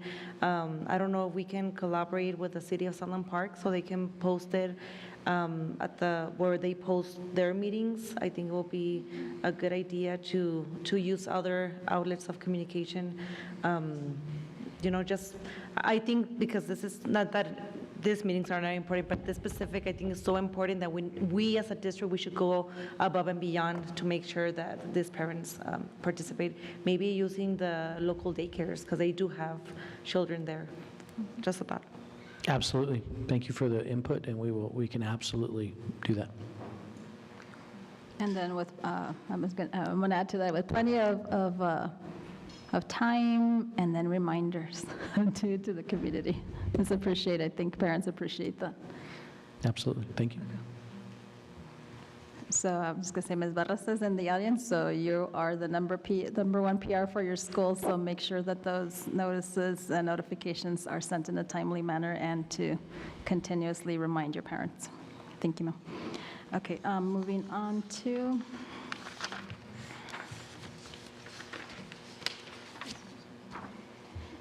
okay, our next item, I had my agenda with all the other paperwork, so here we go. So action item 10B, Gadsden High School Academic Building Metal Roof Replacement. Superintendent Dempsey. Madam President, board members, Ms. Vela is going to help us with this item. Good evening, Madam President, board members, Superintendent Dempsey. It's my pleasure to bring to you this time the Gadsden High School Academic Building Metal Roof Replacement Project for discussion. The project consists in we're going to replace the metal portion of the building. After the evaluation, I'm going to come back for next, with our recommendation next board meeting. Do you have any questions? Any questions, comments, or concerns for Ms. Vela? I don't believe we do, so thank you so much. Have a good evening. Okay, next discussion item is 10C, proposed demolition of the Alamo building. Superintendent Dempsey. Madam President, board members, Ms. Cadena is going to help us with this item.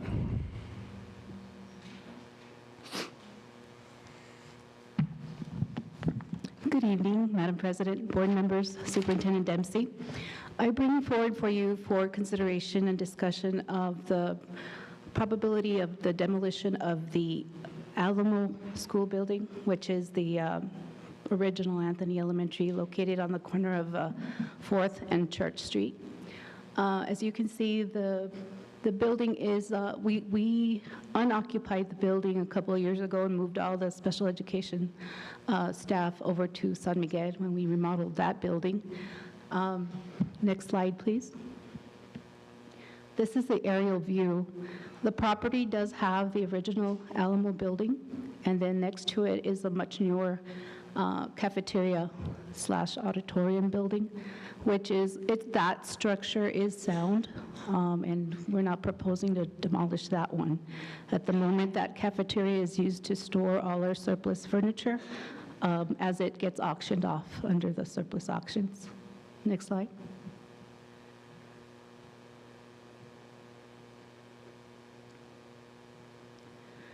So we had Palms come in and do an assessment of the building.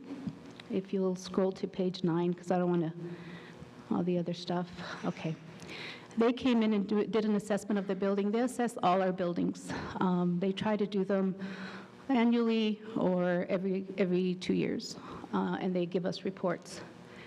The main trend, they found 5 recommendations, and the main trend at the bottom of each recommendation is that, I'll read it to you because I have to look at it here. It says that they, due to the age of the building, assumed cost of repair and reconstruction, and injury hazard, it is our recommendation to discontinue use of this building and schedule it for eventual demolition. And the gist of their report is that they found that the building is basically settling at each end, and so the walls are separating from the foundation. There are problems with the ceilings. It was remodeled a couple of times, I believe.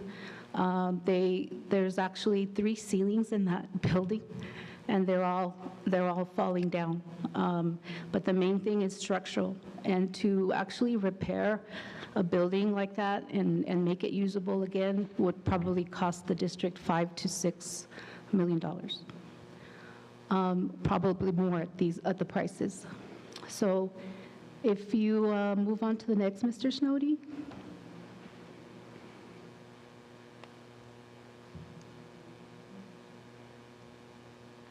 So I did reach out to the State Historical Preservation Society, and I received a response from Steve Moffson, and he basically says, I don't know if you can read it, it's not showing on these monitors, but he basically says that it is not on the national or state historical registers.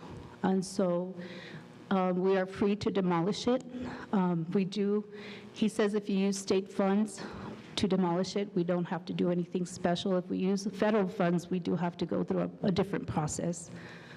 But what I'm proposing, if you'll go on to the next one, Mr. Snowdy, right now, there is system-based funding from the PSCOC for demolition.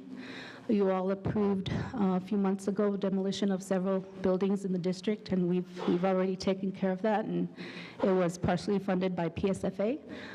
We're proposing that we can apply, when I bring it back for action, we can apply for these funds to have 74% of the cost of demolition paid for by PSFA. We're estimating, based on the 13,000 square feet of that building, it would cost about $250,000 to demolish.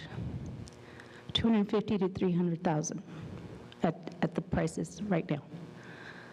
So I stand for any questions. Questions, comments, or concerns? Madam President, Mr. Castillo.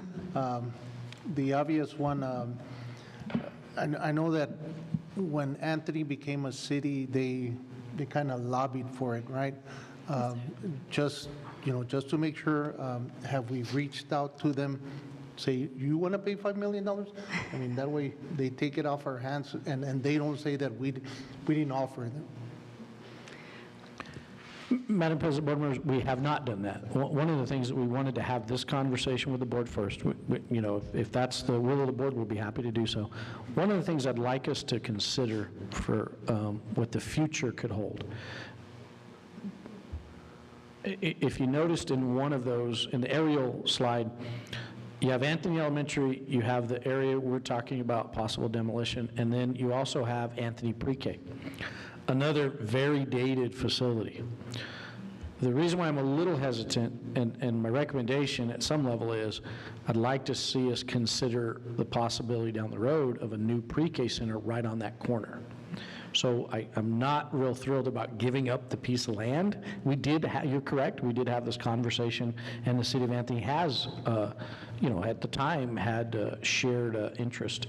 I don't think they understood the condition, and they absolutely probably don't understand the condition now. And if that's the will of the board, we'd be happy to reach out to them and make sure they understand the condition of the building that they would have to be taking over. What I would suggest, and again, just, because I'm from Mero Vista, so I'm, whatever, but it's theirs, right? It's theirs, and I say, we offered it to them, and I mean, I wouldn't want to, I don't want to scare them into not getting it, but obviously, we've done the research. You've done the research, Palms, and tell them, it's here, and it's going to be over $5 million.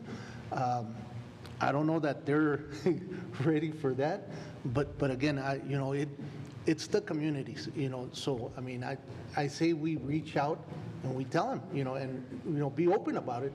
Hey, here it is, $5 million, can you handle it? Because if they don't have, in my opinion, if they don't have those $5 million on hand, and they say, yeah, we'll take it and we'll fix it in a couple of years, it's going to be $10 million. If they don't have $5 million now, I don't think they'll have 10 in 2 years. I don't care how much pot they're selling, but, so, but I say we have to. I truly believe we have to extend the offer.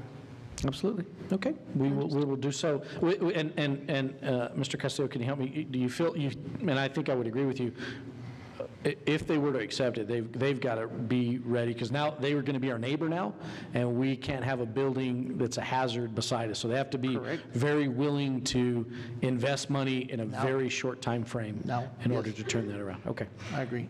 Absolutely. Ms. Maria, did you have something to say? No? Anybody else? So no. Oh, I'm sorry. Go ahead. I forgot to mention also that it's becoming an attractive nuisance. We've had 6 vandalism occasions just in this year, where windows have been broken. And if we board up all the windows, it becomes an even more attractive nuisance, unfortunately, and it becomes an eyesore for the community. And that really does scare us. We don't want anybody going in there and getting hurt, and so, because that can happen as well. Okay, so I have a question, comment. So when, and if I was on the board and I don't remember, or if this was prior when I came on board, when was it offered? When was the conversation? When did that happen? Madam President, as soon as Anthony became a city, the building was in use.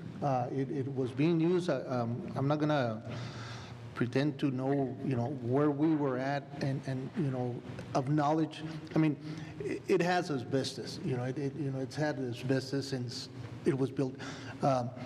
The conversation was when they first became a city, they wanted that for the city hall, but the conversation in the board is, we're using it, and we'll talk about it as we, as it becomes available, if you will.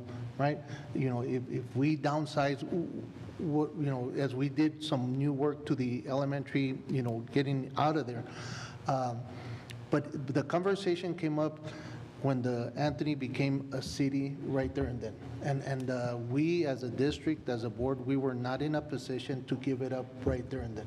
That's when the conversation came up that they wanted it. Okay, so I'm going to ask respectfully, I don't know who's the answer to this question, so I don't recall being in that conversation. I don't know if the conversation took here in an open meeting, so I just, respectfully, I'm stating this, is that because the conversation did not occur in a board meeting, I don't know how much teeth we can, you know, say that while the city of Anthony requested this.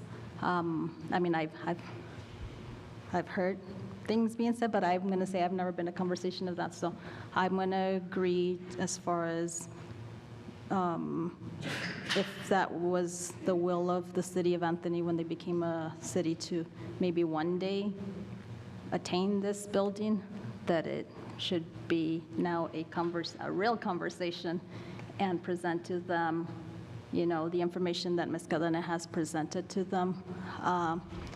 And I'm going to say with the understanding that as the board, you know, we're the ones with the final decision. And I am going to say that, yes, present it to them, but I'm kind of like hesitant and have the reserves that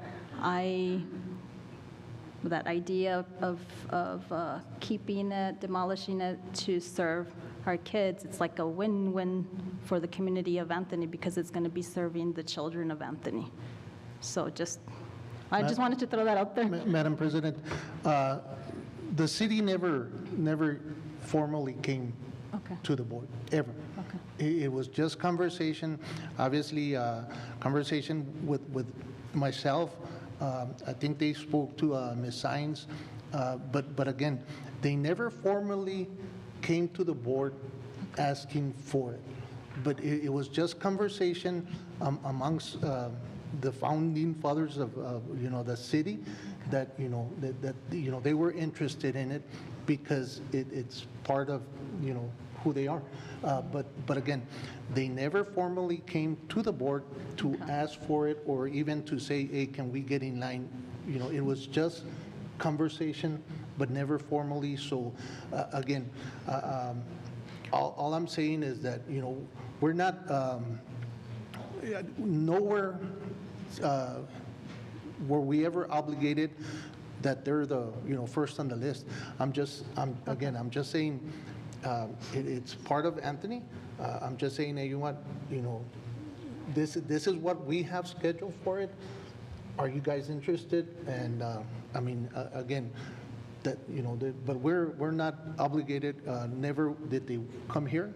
It's just, again, this is just the same conversation that I say we should have with them. Okay.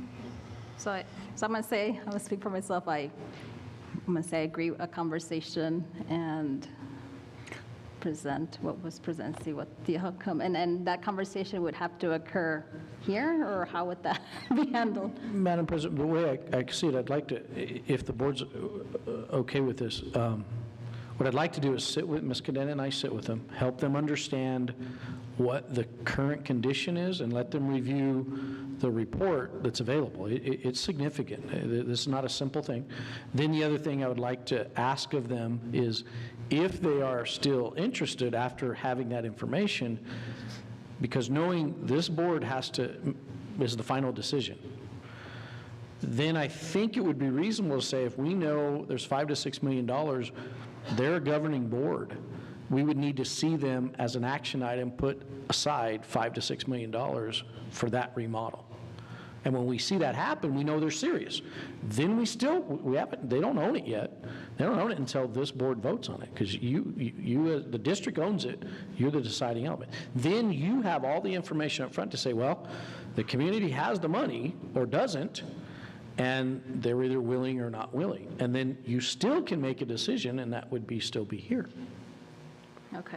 So if we were to go that route, it sounds like we'd be basically giving it to them and then they take care of the demolition? Madam President, board members, that's always interesting.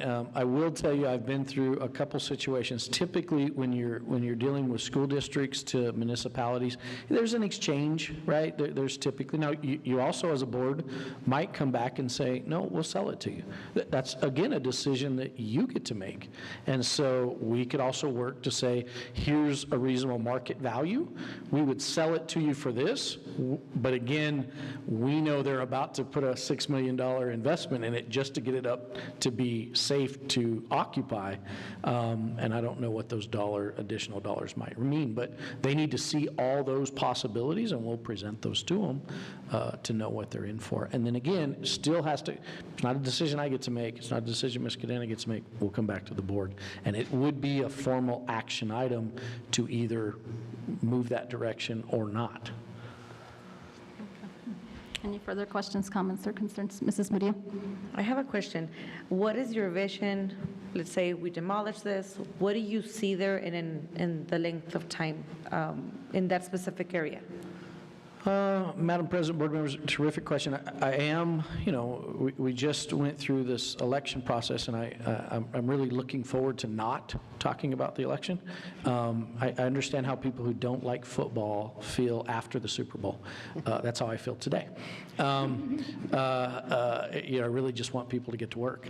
With that said, what I would say is that there's a lot of, the one thing that did get passed that's important is early childhood support. Very important component. And so that early childhood department has a significant amount of dollars that could be available in a different, they're giving early childhood and pre-K programs a different mechanism to build. So we could, within the next couple years, very quickly have an opportunity, and honest to goodness, if we get an opportunity to build new pre-K centers, we're going to do it. It may or may not be on that property, but we're going to put pre-K centers because we're committed to pre-K opportunities for our families. So I think within the next 2 years, we could make some decisions on some pre-K centers. Any more questions, comments? Okay, I don't believe there's any more. Thank you, Ms. Cadena. Thank you. Have a good evening. You too. Okay, moving on to discussion item 10D, our legislative priorities presentation with legislators. Superintendent Dempsey. All right, Madam President, board members. So in I believe it's in a green folder in front of you, you should see this printout of what we're calling GISD demographics at a glance. We have an upcoming legislative dinner in which we'll have an opportunity to meet with all of our legislators from our area, including those in Las Cruces and Hatch.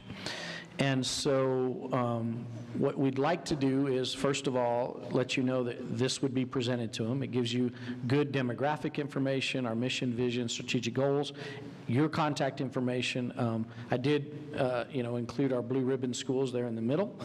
And then on the back side, this is where I want you to really focus your attention. So as was discussed earlier, we've broken our legislative requests that many came from you into 5 different categories: school safety, staffing and recruitment, student success, culture of readiness, and equitable learning. And so it was suggested that maybe some of you might be interested in presenting some of these specific items to our legislators at the dinner. So each school district's going to be given about 20-minute opportunity, and the board could present all of them. The board could present some of them. I would definitely be happy to present with the board or have the board. So I guess what I'm asking for you, if you see some items you're very interested in presenting, you can tell me now, or you can tell me very soon, and then I'll put your name down by them, and I'll work to give you the background information to present that item. I want you to know that I would never put you up there without that background information. We'll spend some time talking about it, some number. Let me give you an example. This one's got a great one where the classroom door hardware. So if whoever presents that, you're going to have the number of doors in the number of doors we're talking about, which I think is around 1,200.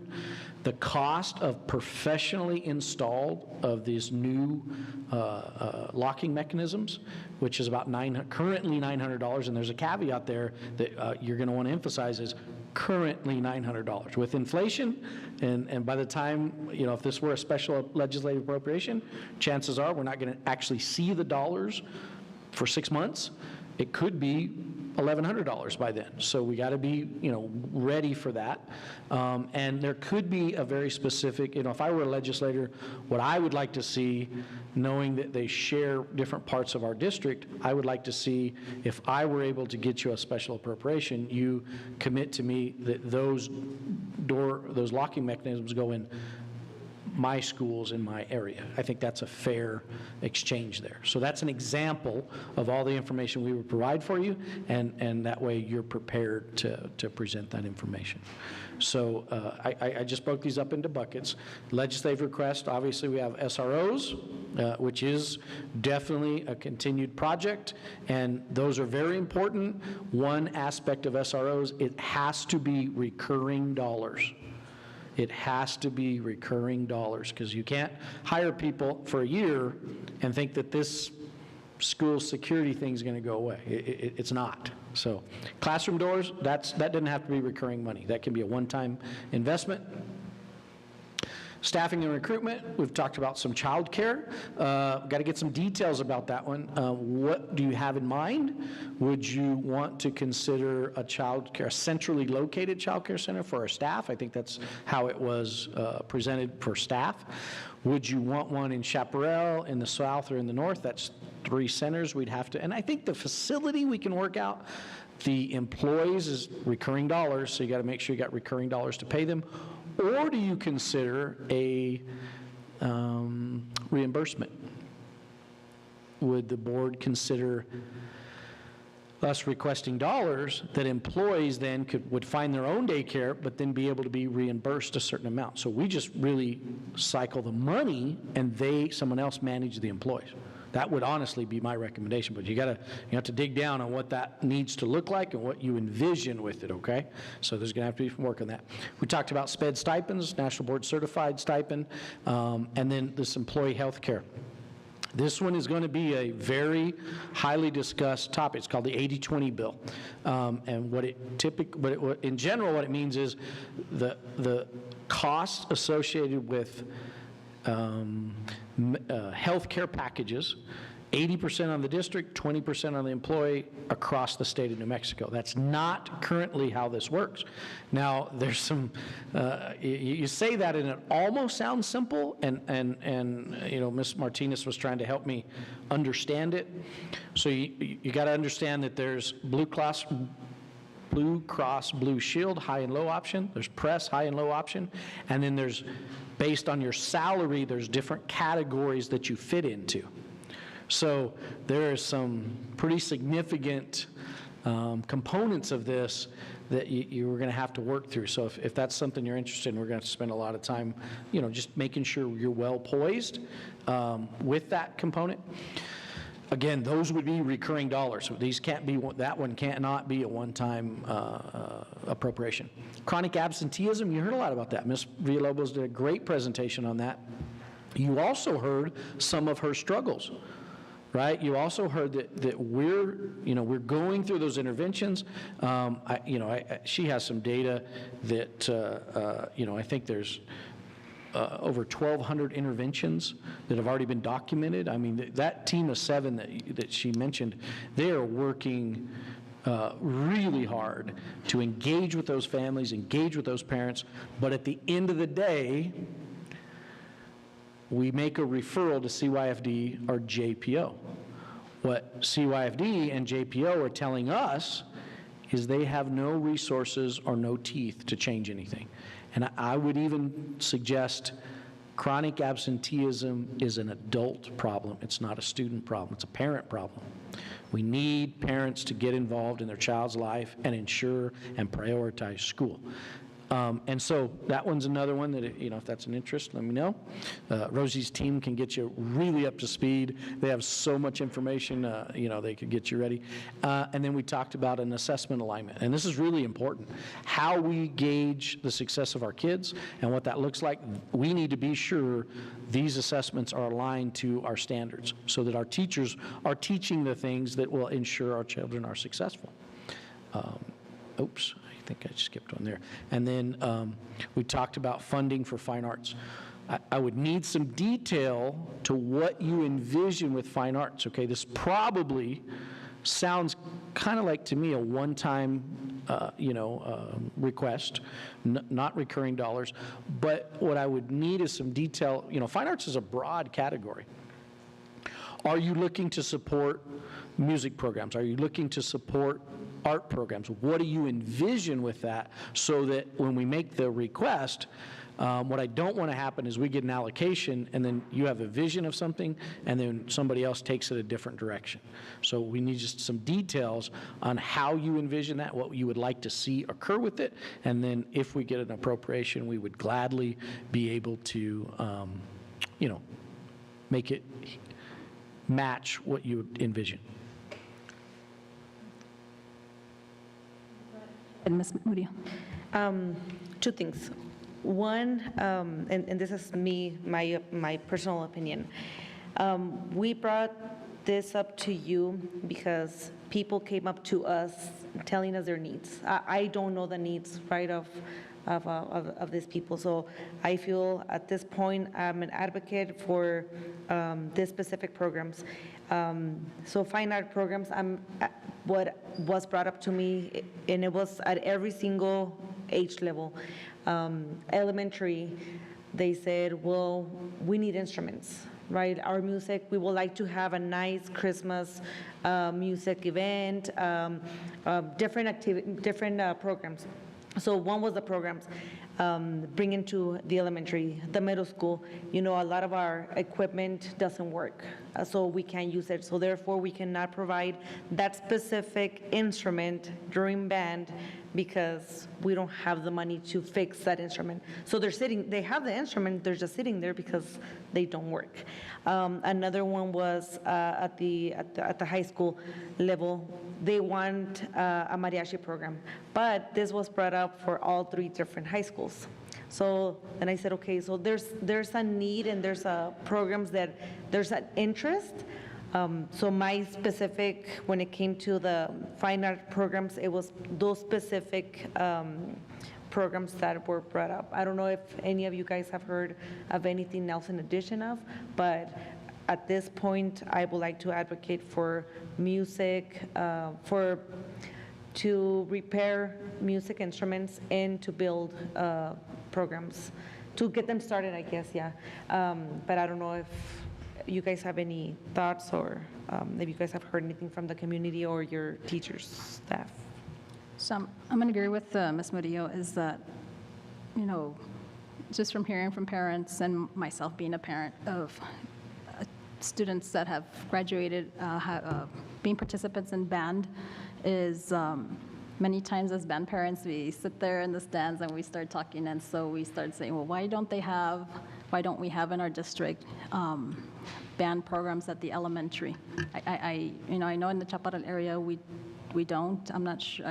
I don't know if there used to be at Santa Teresa Elementary. I don't know if anymore, but or even orchestra, because I know in our district it's marching band, concert band, but we don't have orchestra for our kids. Just the fine arts program is choir is so important because we need to find ways to engage our students to want to come to school. So that is actually one way to bring them into the schools to address chronic absenteeism.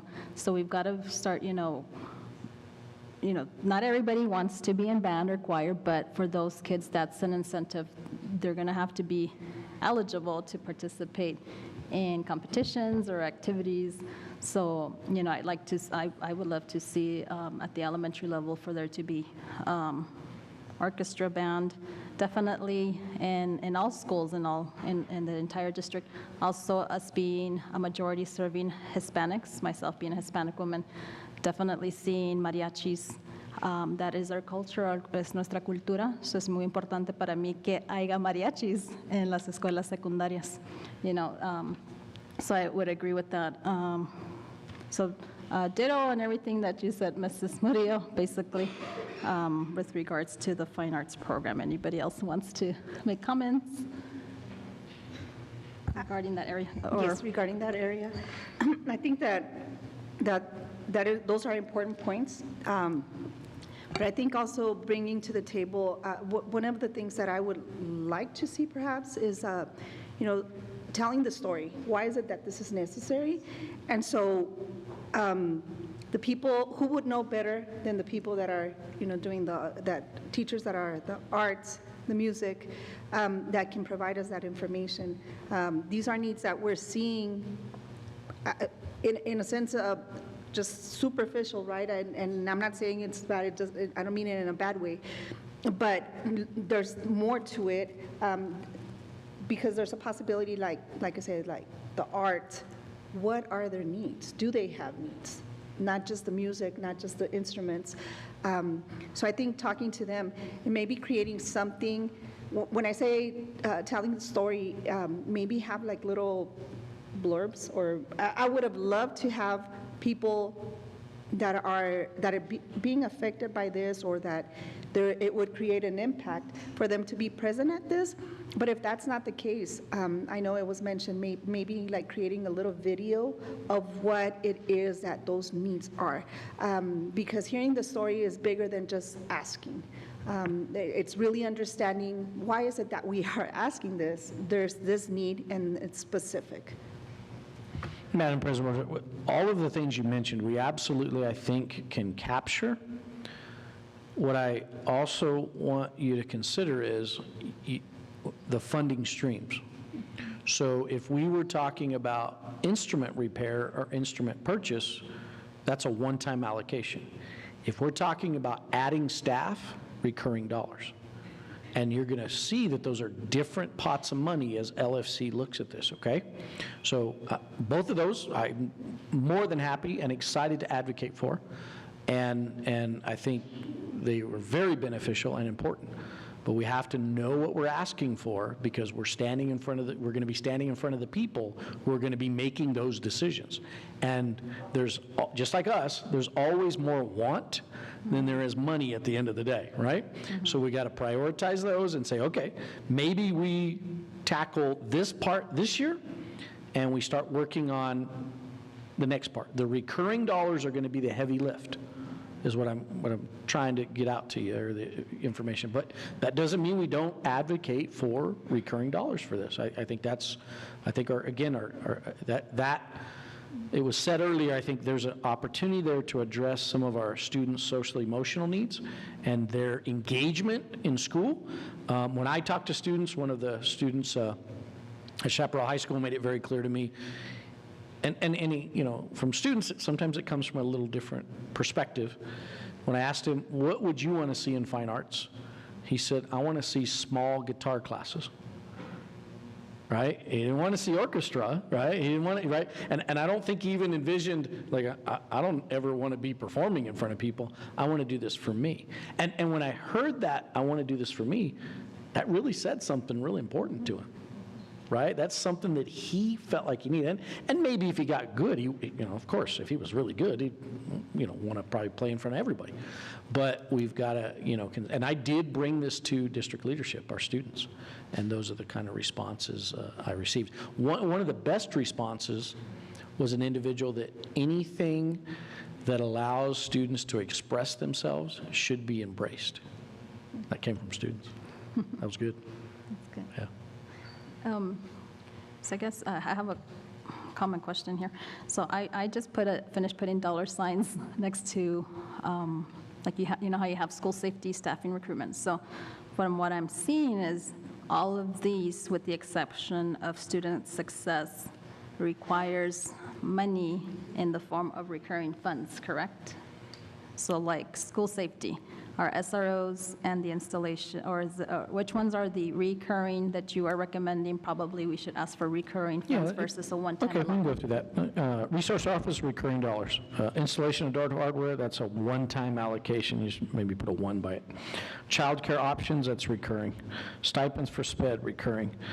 Adjustment for rules, now, this is recurring, and let me explain that a little bit, because more individuals are going to receive that stipend. So the rules right now is if I'm a teacher and I'm national board certified, I receive a stipend. If I move to admin, I no longer receive that stipend. It's gone. And so it's going to need more dollars in that fund to sustain it because more people are going to be pulling. You're going to have to get some recurring dollars. Healthcare costs for employees, absolutely. You can put a star, double star by recurring. Review of chronic absenteeism legislation. I don't think there's dollars attached. I think it's what are we doing at the end of this, and what options do those JPO and CYFD? Ensure assessments are aligned. I don't think there's a dollar amount there. We just want to make sure they're done correctly. And then funding for arts could be recurring, could be one time. Okay. President Flores. Go ahead, ma'am. So with my opinion is that I think that one should be a one-time, just because recurring dollars, most of them, they're very hesitant because of election. What if I'm not here, right, in 2 years? And so a lot of them I've seen that they don't want to even touch that when it comes to recurring dollars. They'd rather help us with a one-time. And I think you have seen that also in the past, because I have. And so I think we need to be strategic with how we present this. Absolutely, and here's the other thing, and some of you are going to say, Mr. Dempsey, you keep saying this, but this is all going to hinge on they do not create an offset. If we're about to tackle 3 of the largest projects I've ever managed and the district's ever managed, because they're going to come all right on their heels of each other. Gadsden Middle School, Chaparral Middle School, Santa Teresa Middle School. And these are very specific dollars. The numbers are growing fast on us, okay? We originally estimated that 2 of the 6th grade STEM academies would cost us, we set aside $11 million. 1 is 15. Those are the numbers we have today. And we have the dollars to pull this off, but I cannot create offsets that would hit me down the road. I'm hearing a lot of positive conversations of eliminating or temporarily suspending offsets. So if they do that, we're golden. We can take all the money in the world, but we got to be really thoughtful here and be watchful of what they're doing with offsets. Okay, and I was actually, I do have here in my notes is offsets, and which is something that you Right now, any special appropriation creates an offset, okay? So they have to work on this and adjust the language. And here's the problem with offsets, and I know it's been a little bit of a frustration for the board, and I apologize for that. I probably haven't explained it super well, but as the current process in place, once you create an offset, it stays with you forever. You never lose it. So if I took $200,000 for a new activity bus, I will have that $200,000 deducted for any future allocation forever. Now that seems ridiculous, but it's the way the system is right now. So I've been adamant about no offsets, okay? If they change the way they're doing that, which has to be legislative, we'll be in a great spot. But we've got to make sure everybody understands that piece, that these are enormous projects that we're tackling, and we just got to be careful here what we do. So which of these priorities that we've listed, if we're awarded these monies either one time or reoccurring, which ones are going to do offsets? Do we know? Money that comes to us, Madam President, board members, money that comes to us through the SCG does not create an offset.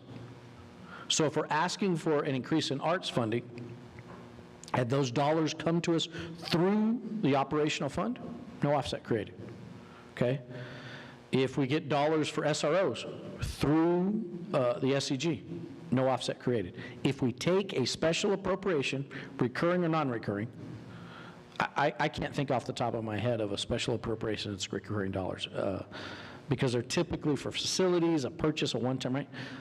Right now, those create an offset. And they're very detrimental to those big projects. So we need some work on that. But there's a lot of good, positive conversations about temporary suspending and removing offsets, because there's a lot of money right now in our state budget. That's not going to be the case forever. So we might want to consider this as a great opportunity to take advantage of those, because, you know, once those get put back in place, we'll probably move away from them. So do you think then, how are we going to communicate, whether it's us or if we give it all to you? How will it be communicated, the importance of what you just said, of offsets? Should that be another priority? Madam President, Board Member, the way I might suggest, and that's a great point, I hadn't thought about that. You're talking about during our presentation with our Yes, because legislature. I'm thinking, should that be a I'm priority? wondering if you wanted to, I could do and we're going to have to really watch our time here. The trick to this is, you know, getting this captured in 20 minutes, So right? each district has 20 minutes? Yeah, each district has 20 minutes, so it's you know, it's a little work there to make this happen, so we got to be very specific. What I might say is there needs to be a preface to all of it. Maybe I do just a quick paragraph preface that says, understanding, here's how offsets impact us, and here's what we can or cannot, you know, accept. So basically, if it creates an offset, we may tonight ask you for it and then deny it down the road. However, if you change the mechanisms for offsets, we'll be happy to take those, because we have enormous construction projects coming and we can't risk losing dollars for those. So that'll be your preface.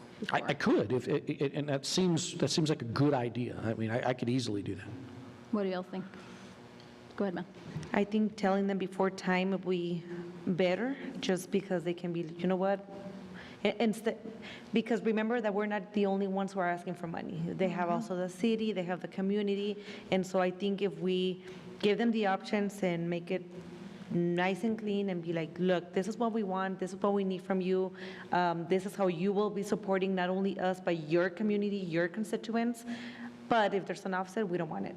They already know how to eliminate those specific numbers or topics. Okay.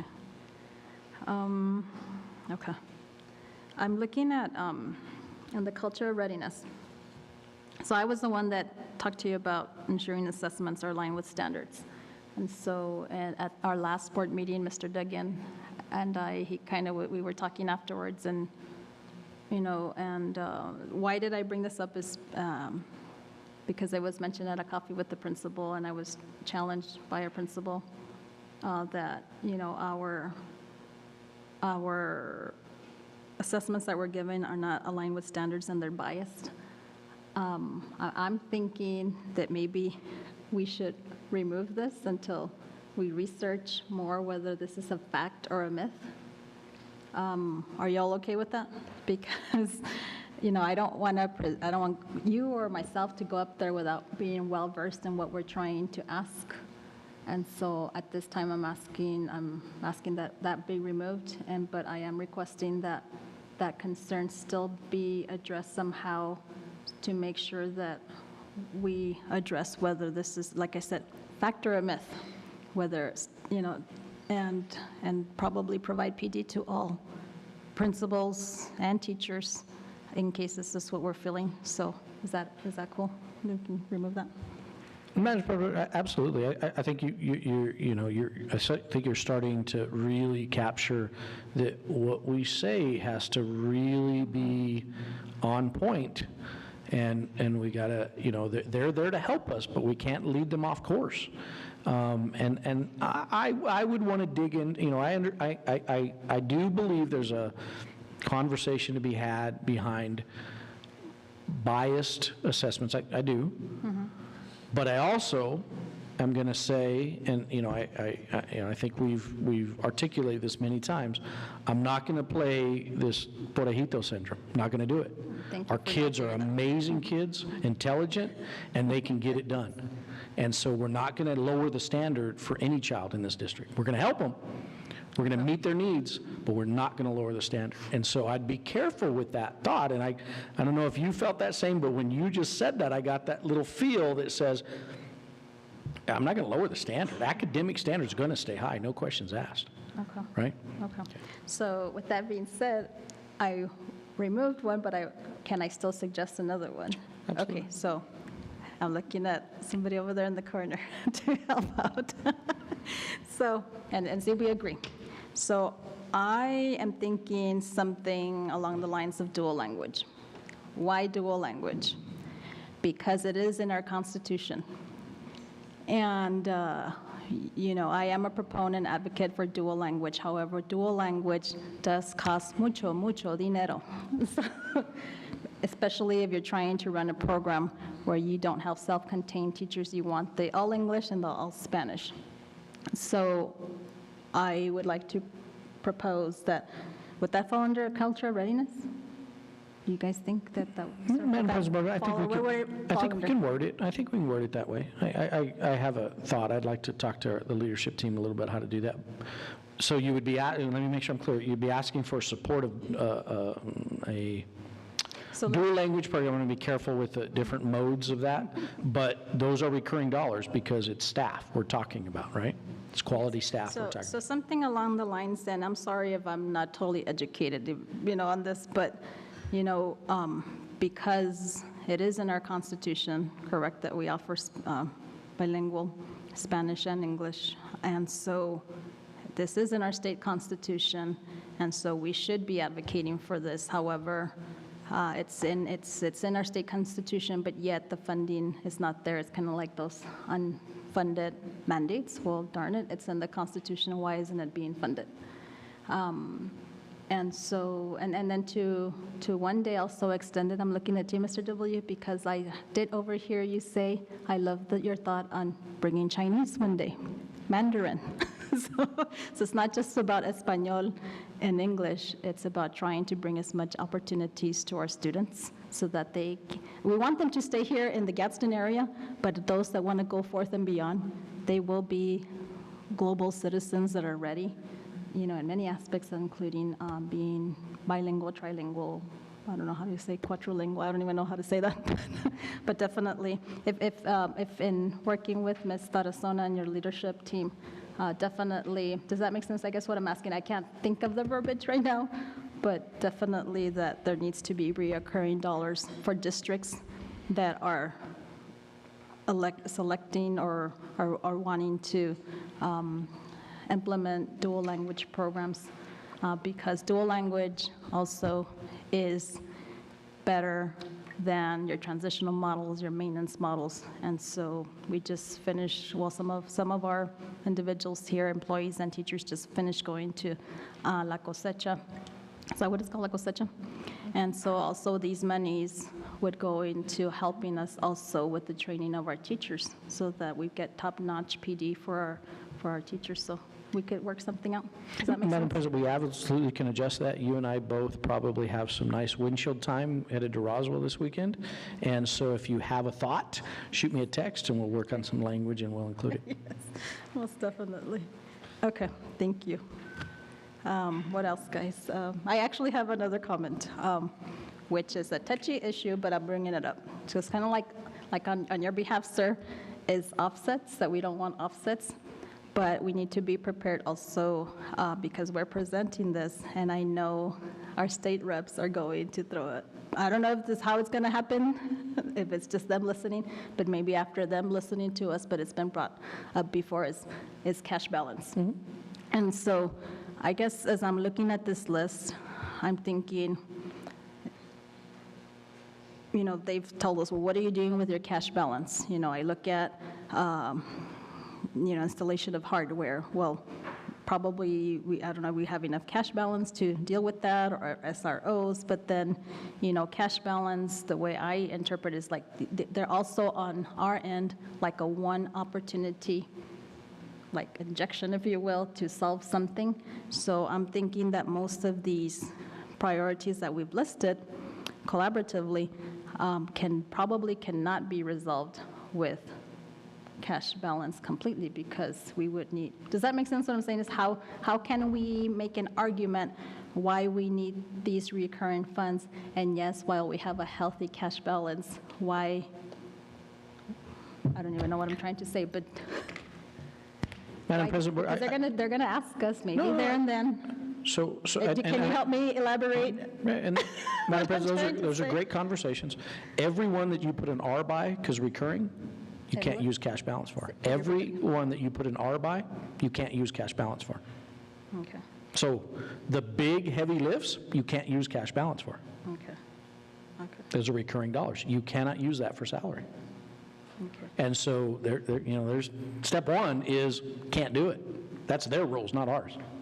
And the other piece is when they ask, what are you doing, Gadsden, with that cash balance? First of all, we didn't go out asking to create a savings plan for the district, right? We do have a significant cash balance, we do. But we also have a plan that came up in our community needs that says we want STEM programs. And these 6th grade STEM academies could be amazing aspects that we'll offer our kids that are being offered in, the much more affluent districts. If you go to Albuquerque Academy, based on academies, right? If you look at look at the charter schools that are popping up, they're based on academies, right? And so this could be an amazing opportunity for our students. And it actually also generates dollars for SEG because moving 6th grade to middle school creates additional factors, and you don't grow, you'll add dollars to your SEG, so it generates dollars for the district. There's a real win-win to these 6th grade academies. I just wanted to bring up, not that I don't know that's going to happen that evening. It might, but that we're ready to explain why. And then I would say this evening, since I'm touching cash balance here, is, and I get it, and this might be for another time too, maybe a topic in itself, educating us further on cash balances and how it works and what we can spend it on so the public is also aware, so that it's not seen like we're just creating this giant pot of money and we've never done anything with it, but we have done, but just for the future. Absolutely. Okay. Any further questions, comments, or concerns? Me again, based on what Ms. Rodriguez mentioned, this meeting is occurring, we are running out of time, so it's like next Thursday. So with that being said, is it possible that Mr. Carmona and his team, if we were to give you names of individuals who are impacted by these priorities, that, and of course we'd have to reach out to them, or even as I'm going to take the opportunity to say, if you're listening to us and you're out there, streaming, you're on live stream watching us, or those of you who are in the audience, whether you're a teacher, a principal, a student, a parent, I'm just taking the opportunity right now, if that's okay, that if these, I'm going to go down the list, guys. So school safety, if you believe that we need recurring funds for school resource officers, I'm looking at Mr. Diaz, can you support us in giving us like a 1-minute testimony, because nothing beats hearing from parents and students to where Mr. Carmona can just do a 1-minute clip. So when whoever's presenting, because we got to decide that before we leave, before we continue, if Mr. Dempsey, if we give everything to Mr. Dempsey, he can give his spiel on why, and then boom, Mr. Diaz comes out, gives us a 1-minute speech that's hitting the heart, the mind, the souls of our legislators. And so if anybody's out there willing, let us know, and you all think of somebody. So I'm thinking of Mr. Diaz right now, if you're willing to, sir. Installation of hardware. Whether it's the ones that do your locksmiths, I don't know, think of who you, sir, Ms. Cadena, who could be somebody, yourself, who can give a 1-minute speech. Then we're going down to staffing and recruiting, moms, dads that are out there, whether you're a principal, a teacher, who can volunteer to give a 1-minute speech. Then I've got special education teachers, Mr. Rappanet. Do you have anybody in mind? Okay, and I'm sorry I'm taking time to do this, but it's important. But you're saying 1 minute, and I'm going down the list, and I'm like, that's over 5 minutes. Oh, that's already 5 minutes already, so. My maybe we proposal is consolidate. maybe one person per. Do everything? But if you want to be strategic, I'm going to the staff and recruitment, finding a sped teacher that has a child in childcare. Very nice. Just trying to get someone, if you're going to want Mr. Tellez to do the school safety, might as well just educate him with a door installation, Nice. and then he can talk 10, 20 seconds That's on that. You know what I mean? Because I am Yeah, you're going right. down the list, and Yeah, I'm there's like, a you're lot. going to do 10 minutes, and then the other 10 minutes he's And going then to that's talk it. about. No, yeah. So No, maybe thank a you. 5-minute clip, and then 15 minutes on talking about each point, maybe? No, I I don't know. love What do your you guys idea, and thank you for stopping me there. Sorry. No, don't apologize, because that's why there's 5 of us and 6 brains to think. So you get the point, sir. So, Madam President, we'd be happy to work with individuals to put something of that nature together. We can operate pretty quickly. Mr. Carbone and I have gotten, he adjusts to me regularly, and actually makes me look like I know what I'm doing with our Monday morning messages, and you'd be shocked how quickly he puts that together, and we absolutely can make this work. okay. Anything else, colleagues? Oh, yes, we need to decide who's going to present. Here's why I might suggest that. Think about it. By Monday, I need to know what you want to present. Now, if you don't want to present, I don't mind doing it. But by Monday, I need to know, and I'm already starting to build the information for each one, because I'm going to need it too. If I'm presenting or you're presenting, I'm still going to need that background information, so we're already building those things in place. Okay? I think that you should do it just because of time, because you will take the 15 minutes talking and then the 5-minute video presentation. And I just think that if we take turns, I think it's a lot, just the whole taking turns. But if you guys want us to talk, I think that will be good too. But I'm just thinking about those 20 minutes. I'm thinking board time, right? Yes. We don't give them an extra minute or two, right, Yes. to wrap up their thoughts. So I'm thinking, trying to, I don't know. I'm going to say, no, you know what I'm going to propose? I'm just being silly. The guys, because the guys are awesome, and they're just to the point. Us females is like blah, blah, blah, blah, blah, right? No, I'm just kidding. No, I actually I agree with Ms. Murillo that I would want you, sir, to be the one to lead the conversation. What do you think, colleagues, the rest of you? Go ahead. Madam President, I know it's going to take time, but like Mr. Dempsey said, this will be prepared already. So whether it's one person or 5 people, it's still going to be the same time that's going to be allotted. And them, they're going to, on preparing this, I'm sure they're going to be very cautious in thinking about the time. One of the things that I actually went back and looked at one of the trainings that we had, and it was advocating for public schools. And so the PowerPoint says school board members, we serve as the leading advocates for public schools and students. So I think it has, not saying that the superintendent presenting doesn't have leverage, but the fact that we are the advocates, right? And this specific training, they made it very clear. We talk about lobbying, and lobbying many times is intimidating, and people think that it has to be a specific person. Lily Mae made it very clear that lobbying is advocating. So I think that's why I would say that it would be nice if we bring our voice.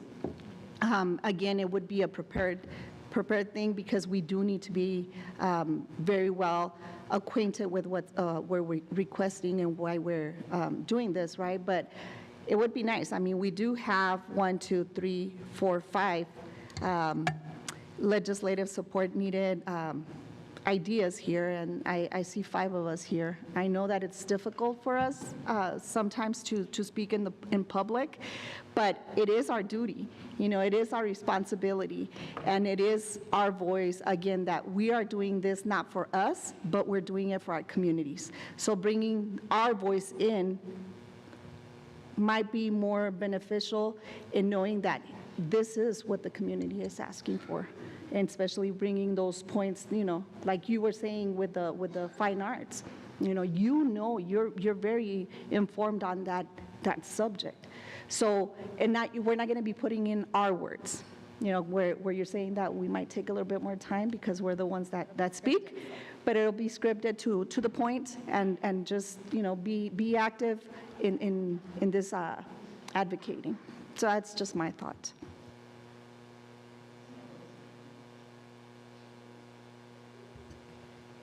What are we thinking?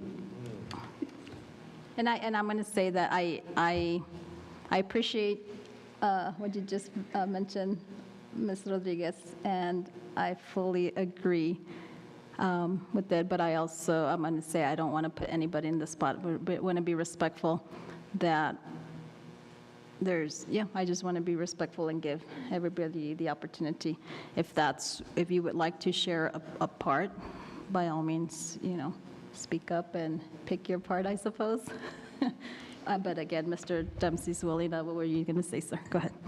Madam President, I'll be happy what I would suggest is anyone interested in a particular item, reach out to me, tell me which one you're interested in. I'll make sure you're prepared, and then I'll prepare for the rest.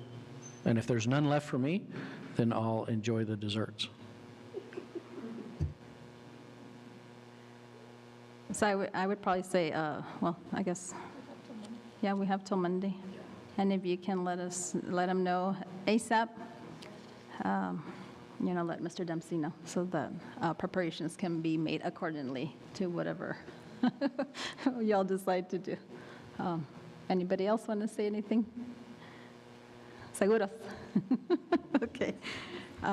Okay, so then we have agreed that Mr. Dempsey, if he doesn't hear from any of us, then that's it's going to be him.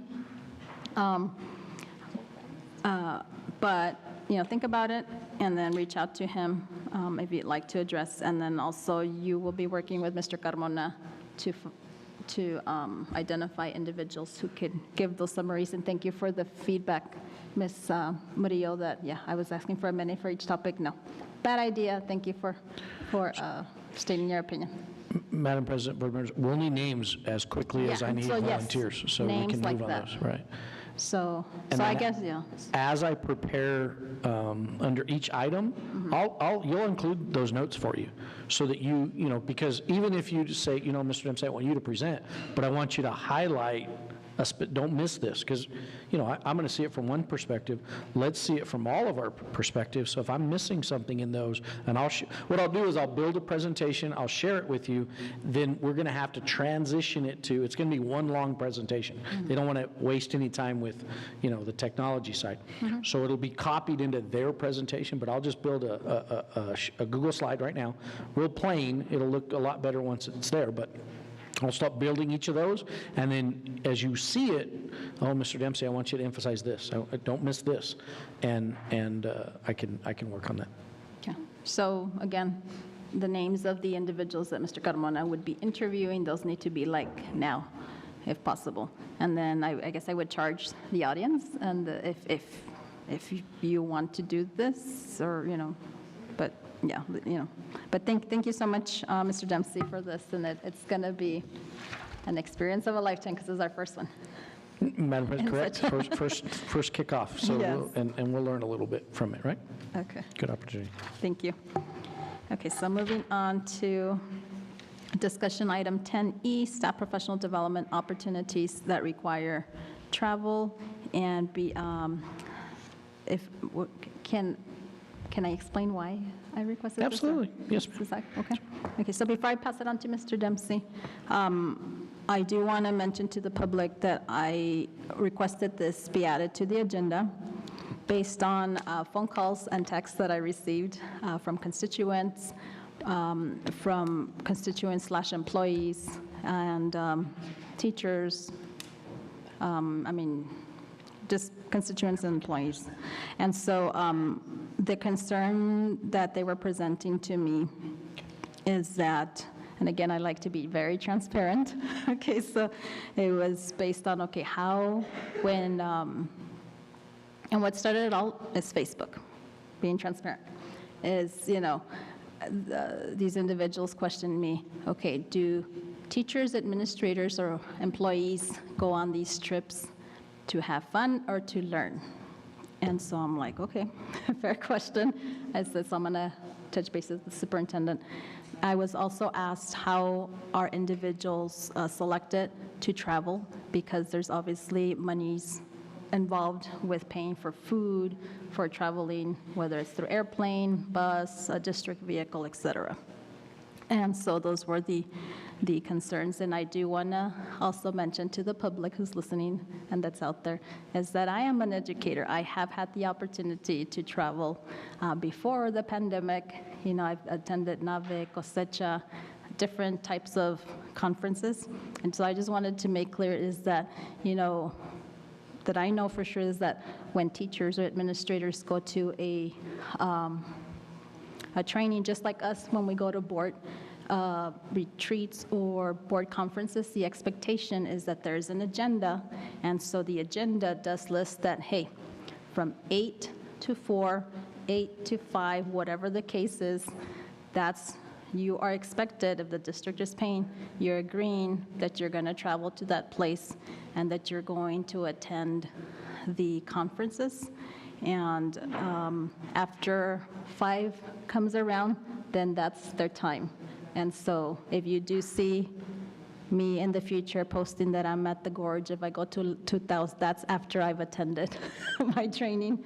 And so just want to make clear that, to the public. But now I'm going to hand it to Mr. Dempsey. Go ahead, sir. Madam President, board members, and so I think Ms. Villalobos can help me here, and Ms. Martinez, I believe. So a couple things I want the board to understand with travel. And some part of it's Ms. Martinez and part of it's Ms. Villalobos is, so when the board travels, so it's a little different for the board is paid what's called actuals. So any expense, really, you receive a reimbursement, okay? That's an actual. You receive the actual amount it took. So we travel to San Antonio, hotels in San Antonio, probably $125 a night. You're going to receive the reimbursement for that amount, if you will, right? When an employee, like when I go with you to those, I do not receive actuals. I receive a set amount determined by the state. And teachers that travel will receive the same, typically, okay? And what gets difficult that teachers who are not used to travel don't understand is that means that extra, I eat. I assume that, right? I know that comes with the job of a superintendent. I recognize that, and that just comes with the business, right? Teachers are not used to that. IAs are definitely not used to that, okay? And so we have, one example is our conference in San Antonio for high reliability schools. We're taking a large group. So Ms. Villalobos, I think somewhere around 60 or 70 people, or 69 people are attending. Some of you are attending as well. So we've tried to do some unique things with this particular conference because it's such a large conference, and we want to allow as many people as we could to get there. So we have some teachers on that list. How those are determined? By campus principals. Really, we ask the principal, who would you want to take with you, who's a good leader, and can help model the things we learned there. So the goal being, this is a really, I think you all understand this, but this is a real working conference. This is really important to us. So we're paying for those rooms, but we're asking people to double up, okay? So if you choose not to double up, the amount's not going to cover what you get. You're going to have to kick in some more money, okay? We're paying for their meals, but the meals being provided for them. So Rosie has arranged through federal programs to provide a specific place to go eat. Now, if you choose and say, Mr. I don't want to eat there, I want to go somewhere else, you can, obviously, but that's on your dime. It's not on the district's dime. And then the reason why we did this, these dollars are federal dollars. These are the ESSER and ARP dollars that were rolled out. We typically don't do anything of this nature. It's just the per diem rate. And there's an in-state and out-of-state. When we travel to Santa Fe, anytime I stay in Santa Fe, the per diem rate's not going to cover it, guaranteed, because it's higher in Santa Fe. The cost of hotels in Santa Fe are higher. So that's, I think, Ludim or Rosie, do you think I missed some things or things that aren't well explained? Maybe you can do a better job? Madam President, members of the board, Superintendent Dempsey. For example, talking about the summit on San Antonio that we're going to be taking all this group of people. This is doing through ARP, and I cannot tell you how much work we have done for this reason why. Every single thing I'm doing before we do anything has to be approved by PET. So I have been in and out in the phone with PET making all the arrangements, because San Antonio, there's no way that we're going to find a hotel that covers just the per diem is $155 for everybody. The hotel is much more than that, all the hotels. So we cannot cover that. So I asked for a special permission because of the Marzano investment we are doing as a district. So just to you have an idea, it was not only the lady that supports me over there in federal programs, some PET. She had to get together with the director of federal programs for the state. All of them decided as a committee how they approve us or not. So it has been a very intense process because they request reimbursement for every single thing. So how are we going to make this? Because we're taking, how we decide and who's going this January? Only cohort 1. Following year, on the 24th, we will take cohort 2. So right now we're taking cohort 1, who is principal, instructional coach, and 1 teacher per school, and the principal is the one selecting the teacher that is going to help us implement Marzano, right? Instructional specialists, directors, because all of us needs to be embedded. That's why we want you to be there. For your information, federal programs do not cover for any of you because you're board members. And it had covered only for staff and only for staff that have a license number, because those are federal programs. So for example, superintendent's budget is the one that needs to cover for board members, right? Because it's very different. And the way they're going to do us is like, we cannot do actuals and have receipts for everybody, like, because they seriously on the audits, they inspect, when we receive the receipts from you when you travel, they check if it's 1 hamburger and 1 drink, and why if there's 2 drinks, they won't pay it. And if there's 2 hamburgers, they won't pay it. They're very specific on the federal regulations of how we can spend the money or not. So we were approved by PET that we are making the arrangements with the hotel where we made the reservations. The hotel will provide the food for us. So that way there's going to be no per diem and no actuals for anybody. And federal programs is going to be in charge of the whole thing. And that's what it is. And they allow us because this is a very special location. So not any other PD is going to be like that. The other PDs have to be a per diem, and that's why it's very hard to invite other teachers to go to this place or go out of state. Well, it's like what Mr. Dempsey said, teachers will have to pay a lot of money because it costs money to travel, and it's like the per diem is a rate that Ms. Ludin will explain to you. It's not that Ludin created the rate, it's the state, and we need to follow the guidelines. So the summit, for example, is a very specific occasion, and I had to work really hard with PET to have all the approvals needed, and we have all the approvals now and our arrangements in place. But it's been like a lot of work. Yep. I wasn't expecting such a detailed report, but I appreciate it. And for those of you, I will, the ones that reached out to me, I told them come in person or watch online. And then I am going to reach out to them and say, watch the recording. Watch the recording. And maybe you're going to be listening, President Salazar Flores. There's some people from the State Department are going to be doing some traveling. Reason why. In the ARP proposal, we asked for our special ed people to become like trainer of trainers because it's so hard for them to bring all these trainings.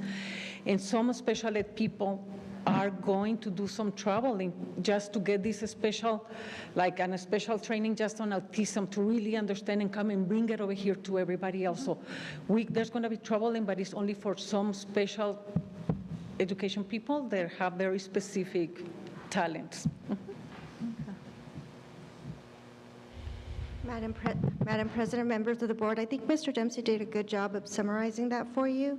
Our current per diem rate is $155 in-state, and everybody in the district, for the most part, everybody travels on per diem rate. The only exception right now is the board members, and the superintendent does have the authority to waive that if he felt it was needed, but usually that's how it works. Do you have any questions for me? No, not for you, Ms. Martinez, but thank you so much. I do have one final question, sir, I think it'd be for you, because I made sure, constituents were asking me this, I'm like, I'm going to ask. So now that you've explained how they're selected, where the money comes from, et cetera, so now one very important question to these constituents is, how do we hold everybody that travels accountable for bringing back the information to professional developments, for training, the trainers, how do they train everybody that they're going to make an impact on? And before I let you answer, I wanted to, on behalf of the board, when we go to these events, I'm going to give you one example of how us 5 have brought back what we've learned. So one of the biggest things is our strategic plan. We learned that by attending the conferences. We're constantly learning, and Mr. Dempsey loves us. When we go to a conference, I'm like, here they go again with the things that they've learned, And so, this, you want to go for it? So she's mentioning about the things that we do bring back. When we went to San Diego, one of the districts presented what we are now doing, and I thought that, utilizing this information, now that we're going to be speaking to the legislators is a great way to showcase our district. So those are amongst the things that we see, and we do stay, it's important that we're there, depending on what whether it's a workshop, whatever it is, that we remain there and bring back that information. Not necessarily that we apply it immediately, but it's something that we can utilize later, which is the case, with this one. It might be something simple, but it is very important, and it like I say, it showcases what our district looks like. So why I'm saying that's because I know the public's looking at us, probably saying, how do you guys hold yourselves accountable? So there's an example that, yes, we attend conferences, and then we bring back ideas, we talk with one another, we present ideas to the superintendent. So I'm very pleased to say that the 5 of us working collaboratively with Mr. Dempsey, his leadership team, we're bringing, maybe they're not innovations totally, but by we learn from each other. And in education, we're constantly stealing from each other ideas, and then we embrace them and make them our own. So, we do hold ourselves accountable. Go ahead, sir. Madam President, so the way I'd answer your question is, how do we hold accountable? Let me give you an example, which I think with leadership team, we do this a little bit more often, but it's, even with the board, I could say it's informal, but for example, our conference that we're going to in San Antonio, I believe the conference ends on Friday at noon, Rosie, Friday, but we couldn't get flights out until Saturday. So we worked with the hotel and the conference, and we're actually bringing in, they're going to spend, the conference presenters are going to spend Friday afternoon with us, helping debrief and devise a plan of implementation. So we utilize that block of time to make sure we're doing something that takes us a step forward. And I think that's, we do that a little bit, maybe a little informally, sometimes over a meal or something of that nature, but I would have to say every time we attend a conference, we learn something and we debrief with each other and talk about it and see how could we implement, how does that impact our district, and how can we do better?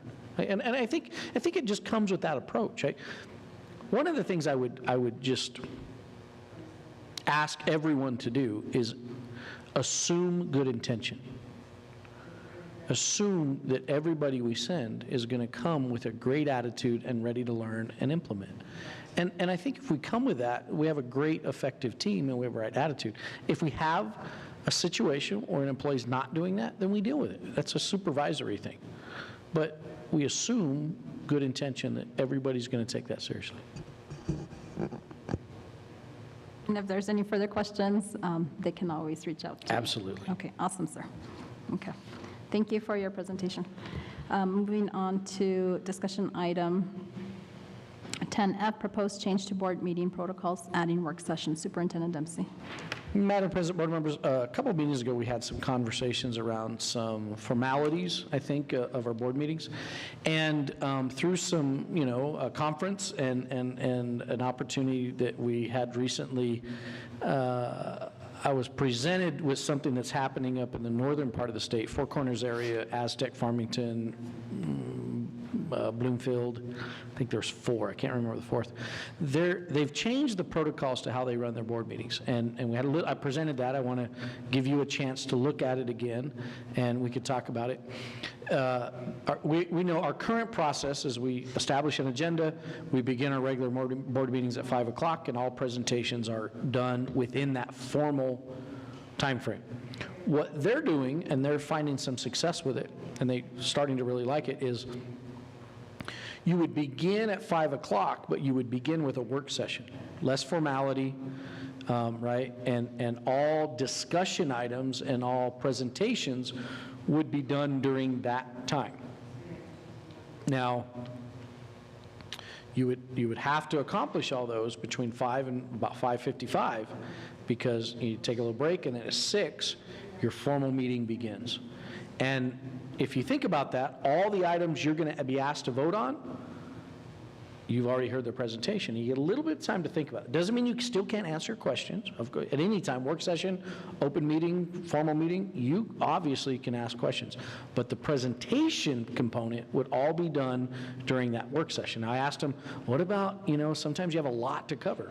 Well, if the board's not comfortable, then you just remove those items from the agenda, table them, and come back to them the next go around.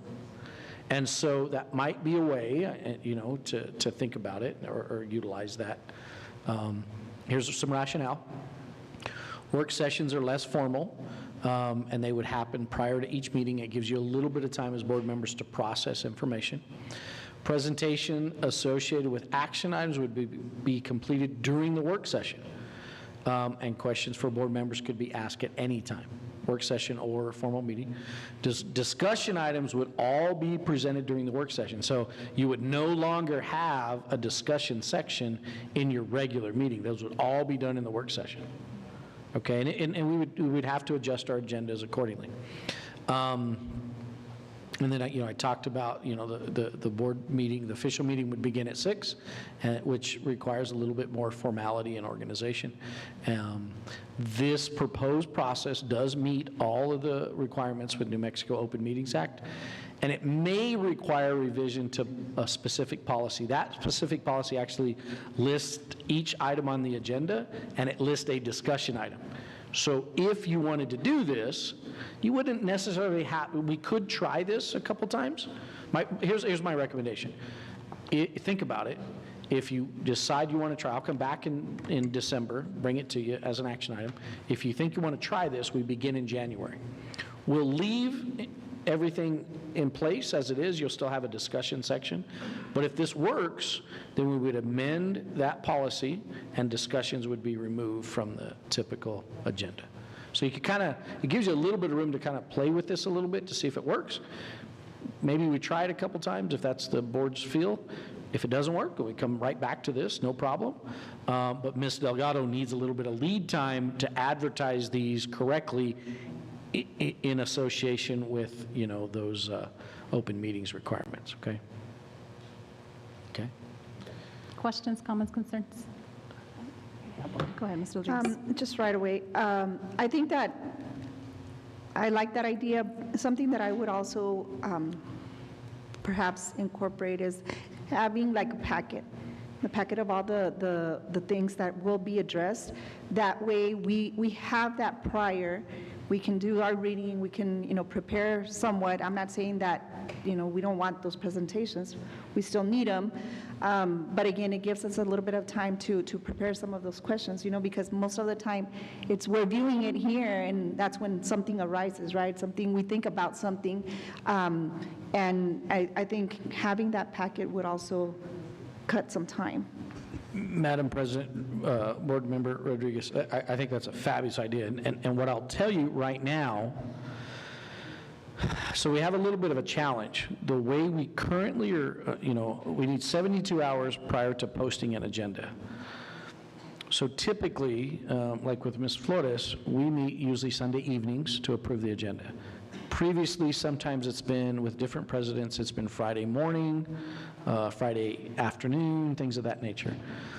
But that's really about 1 week before the meeting. So one of the things that's a little bit of a struggle is we get that agenda approved, then we start building what might be considered the packet with the information. And so sometimes that takes a little bit of time. And so the board might consider saying, look, that needs to be done by, the packet needs to be complete by, 24 hours prior to the actual meeting. And if it's not, and that's on us, leadership, that's going to take a little bit of work in the group that's right in here. If it's not, then we probably should pull the item from the agenda. If that's, and that tightens things up. I'm just going to tell you, it really does, and it could put some pinches on some things. What I would suggest with that is, let's talk about what you want that to look like, and let us try to test this before we put anything in policy, so we have a little flexibility with it. But I would even, I would say that I need to work, leadership maybe needs to work a little bit harder to try to get that to you sooner, and then that gives you an opportunity to review it. But it is critical that prior to the meeting, you're spending time reading that material. That is critical. And then hear the presentation, ask your questions, feel comfortable with what you voted on, and so that is a critical piece. So maybe we can talk a little bit about what you might think is reasonable, and with those packets. One of the things I would encourage you, the board cover sheets, the items that have cover sheets with them, those are going to have summaries, and I try to be I talk to everybody about be very direct in those summaries. And so if you'll really, if nothing else, read those summaries, you'll get a feel for what this item's about. And I'll give you a recommendation on those action items, okay? You'll already know what I'm going to recommend and what that might look like, okay? That's just a beginning, because a lot of times I'm giving you policy. And so like today had a policy on it. It's a pretty long policy, and the one area is right at the bottom. It's kind of hard to find for the hearing authority. So it takes a little searching to get into that. So let's talk about what that might, we want to make sure that we're giving you everything to make good decisions, and you feel like, I don't want you to ever feel like you're boxed in a corner, that you have to make a decision without information in front of you. So let's talk about what that needs to look like. Share that with me individually.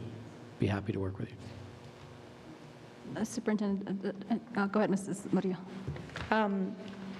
I also sit in the planning and zoning. I'm a commissioner with planning and zoning with the city of Sunland Park, and they do give us a package a week in advance, but they do meet as soon, I think, so we met this Wednesday. I think they will meet this weekend for the next meeting, which is in 2 weeks, because it's also every 2 weeks. We do receive a package, and it does says on the bottom of each item, it is a recommendation that you approve this by staff and so. So they do have the recommendation, they're involved. Sometimes we have 2 items, sometimes we had one, like yesterday, we only had one, and it was a 45-minute meeting. But when we don't have questions, because people have called me, they're like, well, you guys never have, you don't have questions. Well, when I read it and I see that everything is in order and they pass every single thing, why would I ask a question? That's why I have the time to ask staff. And then we have some other commissioners that they will say all this, they will ask all these questions, and then they will bluntly say it at the meeting, well, I didn't read the package.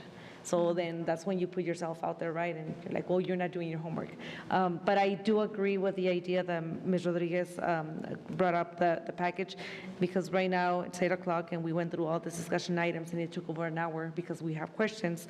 And so I think, but I just don't know how, because I'm not part of that. When the commissioners, because we don't meet, right? We don't hear about this, we just receive the package. So I don't know how staff does it, and how would, considering that you guys meet within the same week? We can definitely move that up, sir. Yeah, Madam President, board members, we can look at how that would look. What I need you to, though, there are crunch times, and I'm going to look over at Ms. Martinez, because, and even Ms. Villalobos, and Erica, there's times when financial decisions come on us quick, and I don't have any lead time on it. And so we try to roll in those bars or anything of that nature as quickly as we can, but sometimes they just roll in on us really fast, especially when we get into the spring and spring budget. This year, you're going to see, and I just watch for this year, you've experienced, I think all of you have now got to experience one budget cycle. Last year's budget cycle was like that. You know, there were some difficulties and some struggles. I'm not going to call it a walk in the park, but it was a short legislative session. That gave us more time to prep that budget before the deadline. This year, very different ballgame. We're not going to know those numbers till way late, and Ms. Martinez and her team are going to have to turn a budget fast because it's a long legislative session. So we still have to be approved by a certain time, typically in May. And so I just want you to be aware there's sometimes situations beyond our control to turn the corner on those. I do think on the discussion items, we can work a little bit harder to get those to you earlier, okay? Superintendent, you mentioned, let me make sure, so Aztec, Farmington, and who else? And if you don't know right now- Aztec, Farmington, Bloomfield. There's one other right in that area, but all four of them are using it, and they have found it very, in fact, their board members are the ones have really seemed to appreciate the process. Do you know if these board meetings are online so that, like, I would like to It'd be nice to watch them too? Madam President, board member, I don't have an answer right now, but I think within a very short time I could get an answer for the board if you'd like to watch one of those. It's a good idea. Any further questions, comments, concerns? Okay, thank you, sir. Yes, ma'am. Okay, moving on to discussion item 10G, quarterly budget report for the month ending September 30th, 2022. Superintendent Dempsey. Madam President, Ms. Martinez is going to help us with this item.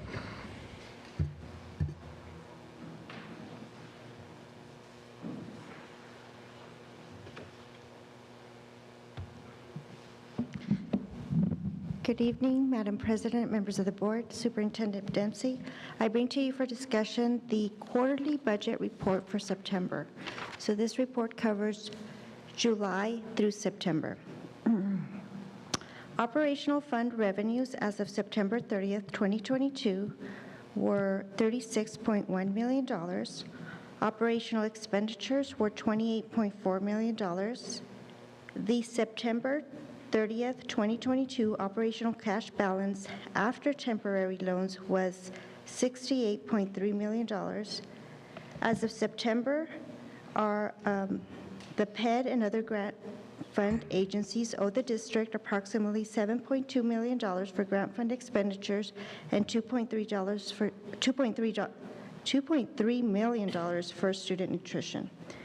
Total fund revenues for all funds was $52.2 million, and expenditures were $51.8 million. Direct instruction expenditures plus encumbrances were approximately 64.9% of the total operational fund expenditures, and all bank accounts were in compliance with pledge collateral. On the next page, you will see the monthly internal reviews for the schools. I did want to communicate that we have also, this year we will also be doing that for departments. And one other thing I'd like to point out is that this quarter our OBMS report, where we report our budget and our actuals. And then we have our visions, which is where we do our accounting here in the district. Usually when I bring this to you, we tie our budget from our GL to the OBMS report. This quarter, if you look at the report, it does not tie. And so there's the reason for that is we have two bars that were approved by the board, by you, in October. And for some reason, when OBMS, when we're pulling the report from OBMS, it's pulling in those bars that were approved in October. And this quarterly report is for July through September. So I have been communicating with our budget analysts to figure out, why this is happening. They haven't given me a response. They say that it's been this way for a while. I know that in the last 14 years that I've been here, I've never seen it happen. So I don't understand it, but I'll keep pursuing that conversation until I have an answer. Questions, comments? Questions, comments, concerns? I actually have two. So like right now that I'm seeing on the bank deposits, you had one high school that exceeded the 24 hours, and then you have one elementary that after the fact POs. So you run those, and then do you or is the superintendent notify that school, and what's the protocol when you see this? What usually happens is there are two things that we're doing. What we've usually done in the past is we pull samples from transactions. We run a report, we pull transactions, and Yolanda Rivera in our department, what she does is she'll pull transactions, we'll compare, look for after the fact POs. That's when the invoice date is prior to the issuance of a PO, or we look at the 24-hour deposit. So those are transactions we look at here in the office. And so what she does is she looks at that. If she has findings, she'll communicate with the principals, and then she writes out a report and sends it to the principal of the school and copies Mr. Dempsey and myself. Another layer that we've added this year is not only are we pulling transactions here at the, from the finance level, but Yolanda and I, but mostly Yolanda, have been going out to these schools and actually asking them, what is your process? How do you do this? Where do you keep the money? What do you, and so we're taking this information back and we're writing recommendations on how they can improve their their internal control procedures to kind of safeguard And then does that and avoid some of these findings. And then does that information get relayed to the superintendent? So Yes. that if there's a pattern, I guess you as their supervisor can have a conversation or That whatever you need to report, do? and I think there was a couple that went out today, that report, Mr. Dempsey as well as copied on it, myself and Ms. Hernandez. So, Madam President, to respond to that, so what I do with that is I'm going to work with those individual principals to try to figure out where the problems are. And if they are persistent problems, my expectation of the campus administration is to use, their, advisory or supervisory tools to address those concerns. If, for example, now first we want to make sure employees understand the rules. So starts with employee understands the rule. Has to be deposited within 24 hours. If something comes up and we find out that didn't occur, I'm going to have a conversation. What's going on? What's happening? The reason why this is so important is this is a space I can't protect employees. Okay, activity funds are very. I don't know if I have the right word. High risk. High risk. It's perfect. Thank you, Ludine. That's why, high risk. So we have to be very thoughtful with them. We have to make sure we meet compliance. And anybody not following it, they have to read about it. Whether that's the principal or another employee. They have to understand we have to follow these. It's not an option. It's not a maybe. It's not a suggestion. It's a directive. And so we're going to use multiple means to try to get everybody to understand. The hope is they understand, we give them the resources, and they can accommodate them. Okay? If not, then we deal with it appropriately. And it has been reflected in some of our administrative evaluations. And there's definitely, I guess, professional development or training for these individuals so that we educate them and then prevent such matters. There is training. We had training earlier this year. We did request that principals and we even encouraged their secretaries to attend, and we provided training, but that's an ongoing thing. At any point, if somebody's not feeling confident, they can always contact our office, and we have provided one-on-one training. So it's there, and we also have those videos online Okay. that explain a little bit. But, part of the written documentation that Ms. Yolanda sends out is recommendations on how they can make improvements. And so what we are going to do for those recommendations, because if you read the form, it does say we recommend that you do this. We will be following up and actually going to the school and saying, okay, well, this is what I think, this is what we recommend, and then they can ask questions and we can provide further direction at that point. And I'm just trying to make a connection since I sit on the audit committee. This is to prevent findings, correct, down the road? Well, yes, we're required to safeguard the district's assets, and so I know we're not in a liberty to discuss much of the findings of the audit, but yes, so. Okay. That And would then be my correct. very last question is, have we had any problems with PED releasing funds for grants or anything like that? Because, why am I asking this? Because we're experiencing that. And I'm just curious if it's affecting us here in Gadsden. Yes. Do we know why? Do you know why? Because I don't know why. It's not new. I think we've always had an issue with carryovers just being delayed, carryover award letters, and then, recently we know that a lot of those stimulus funds have deadlines to them, and although the deadlines are soon approaching, sometimes like the carryover for some of those funds, the SR2. Hasn't been received, and we know that those funds are expiring soon, so yes. So while that always has happened, it's not happening more like recently? Personally, I think it's been a little more recently, but it has always happened it's been going on for a long time. It seems to be worse, like for some reason, and we can't Progressively identify why. worse, I would say, yes. And I just want to know, if Ms. Villamontes is watching, those were always the questions, and man, after 4 years, I've always appreciated her, but I'm like, I finally get why she would ask those questions. So thank you, Jenna, if you're watching. Okay, thank you. You're welcome. Okay, and with that, we move on to item 11. Do I hear a motion to end?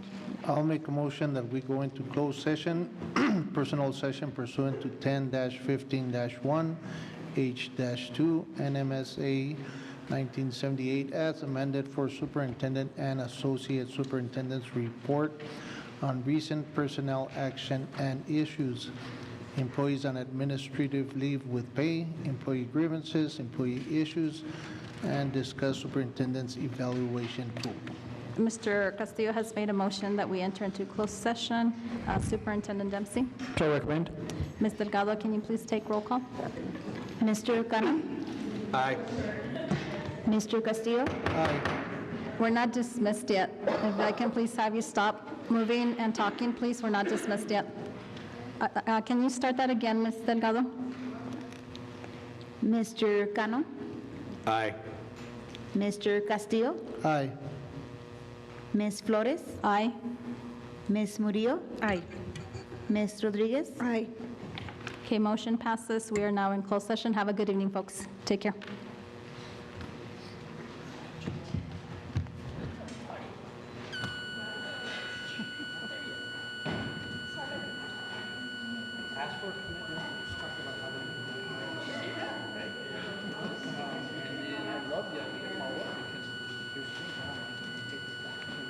I try not to hit it so hard, Danny.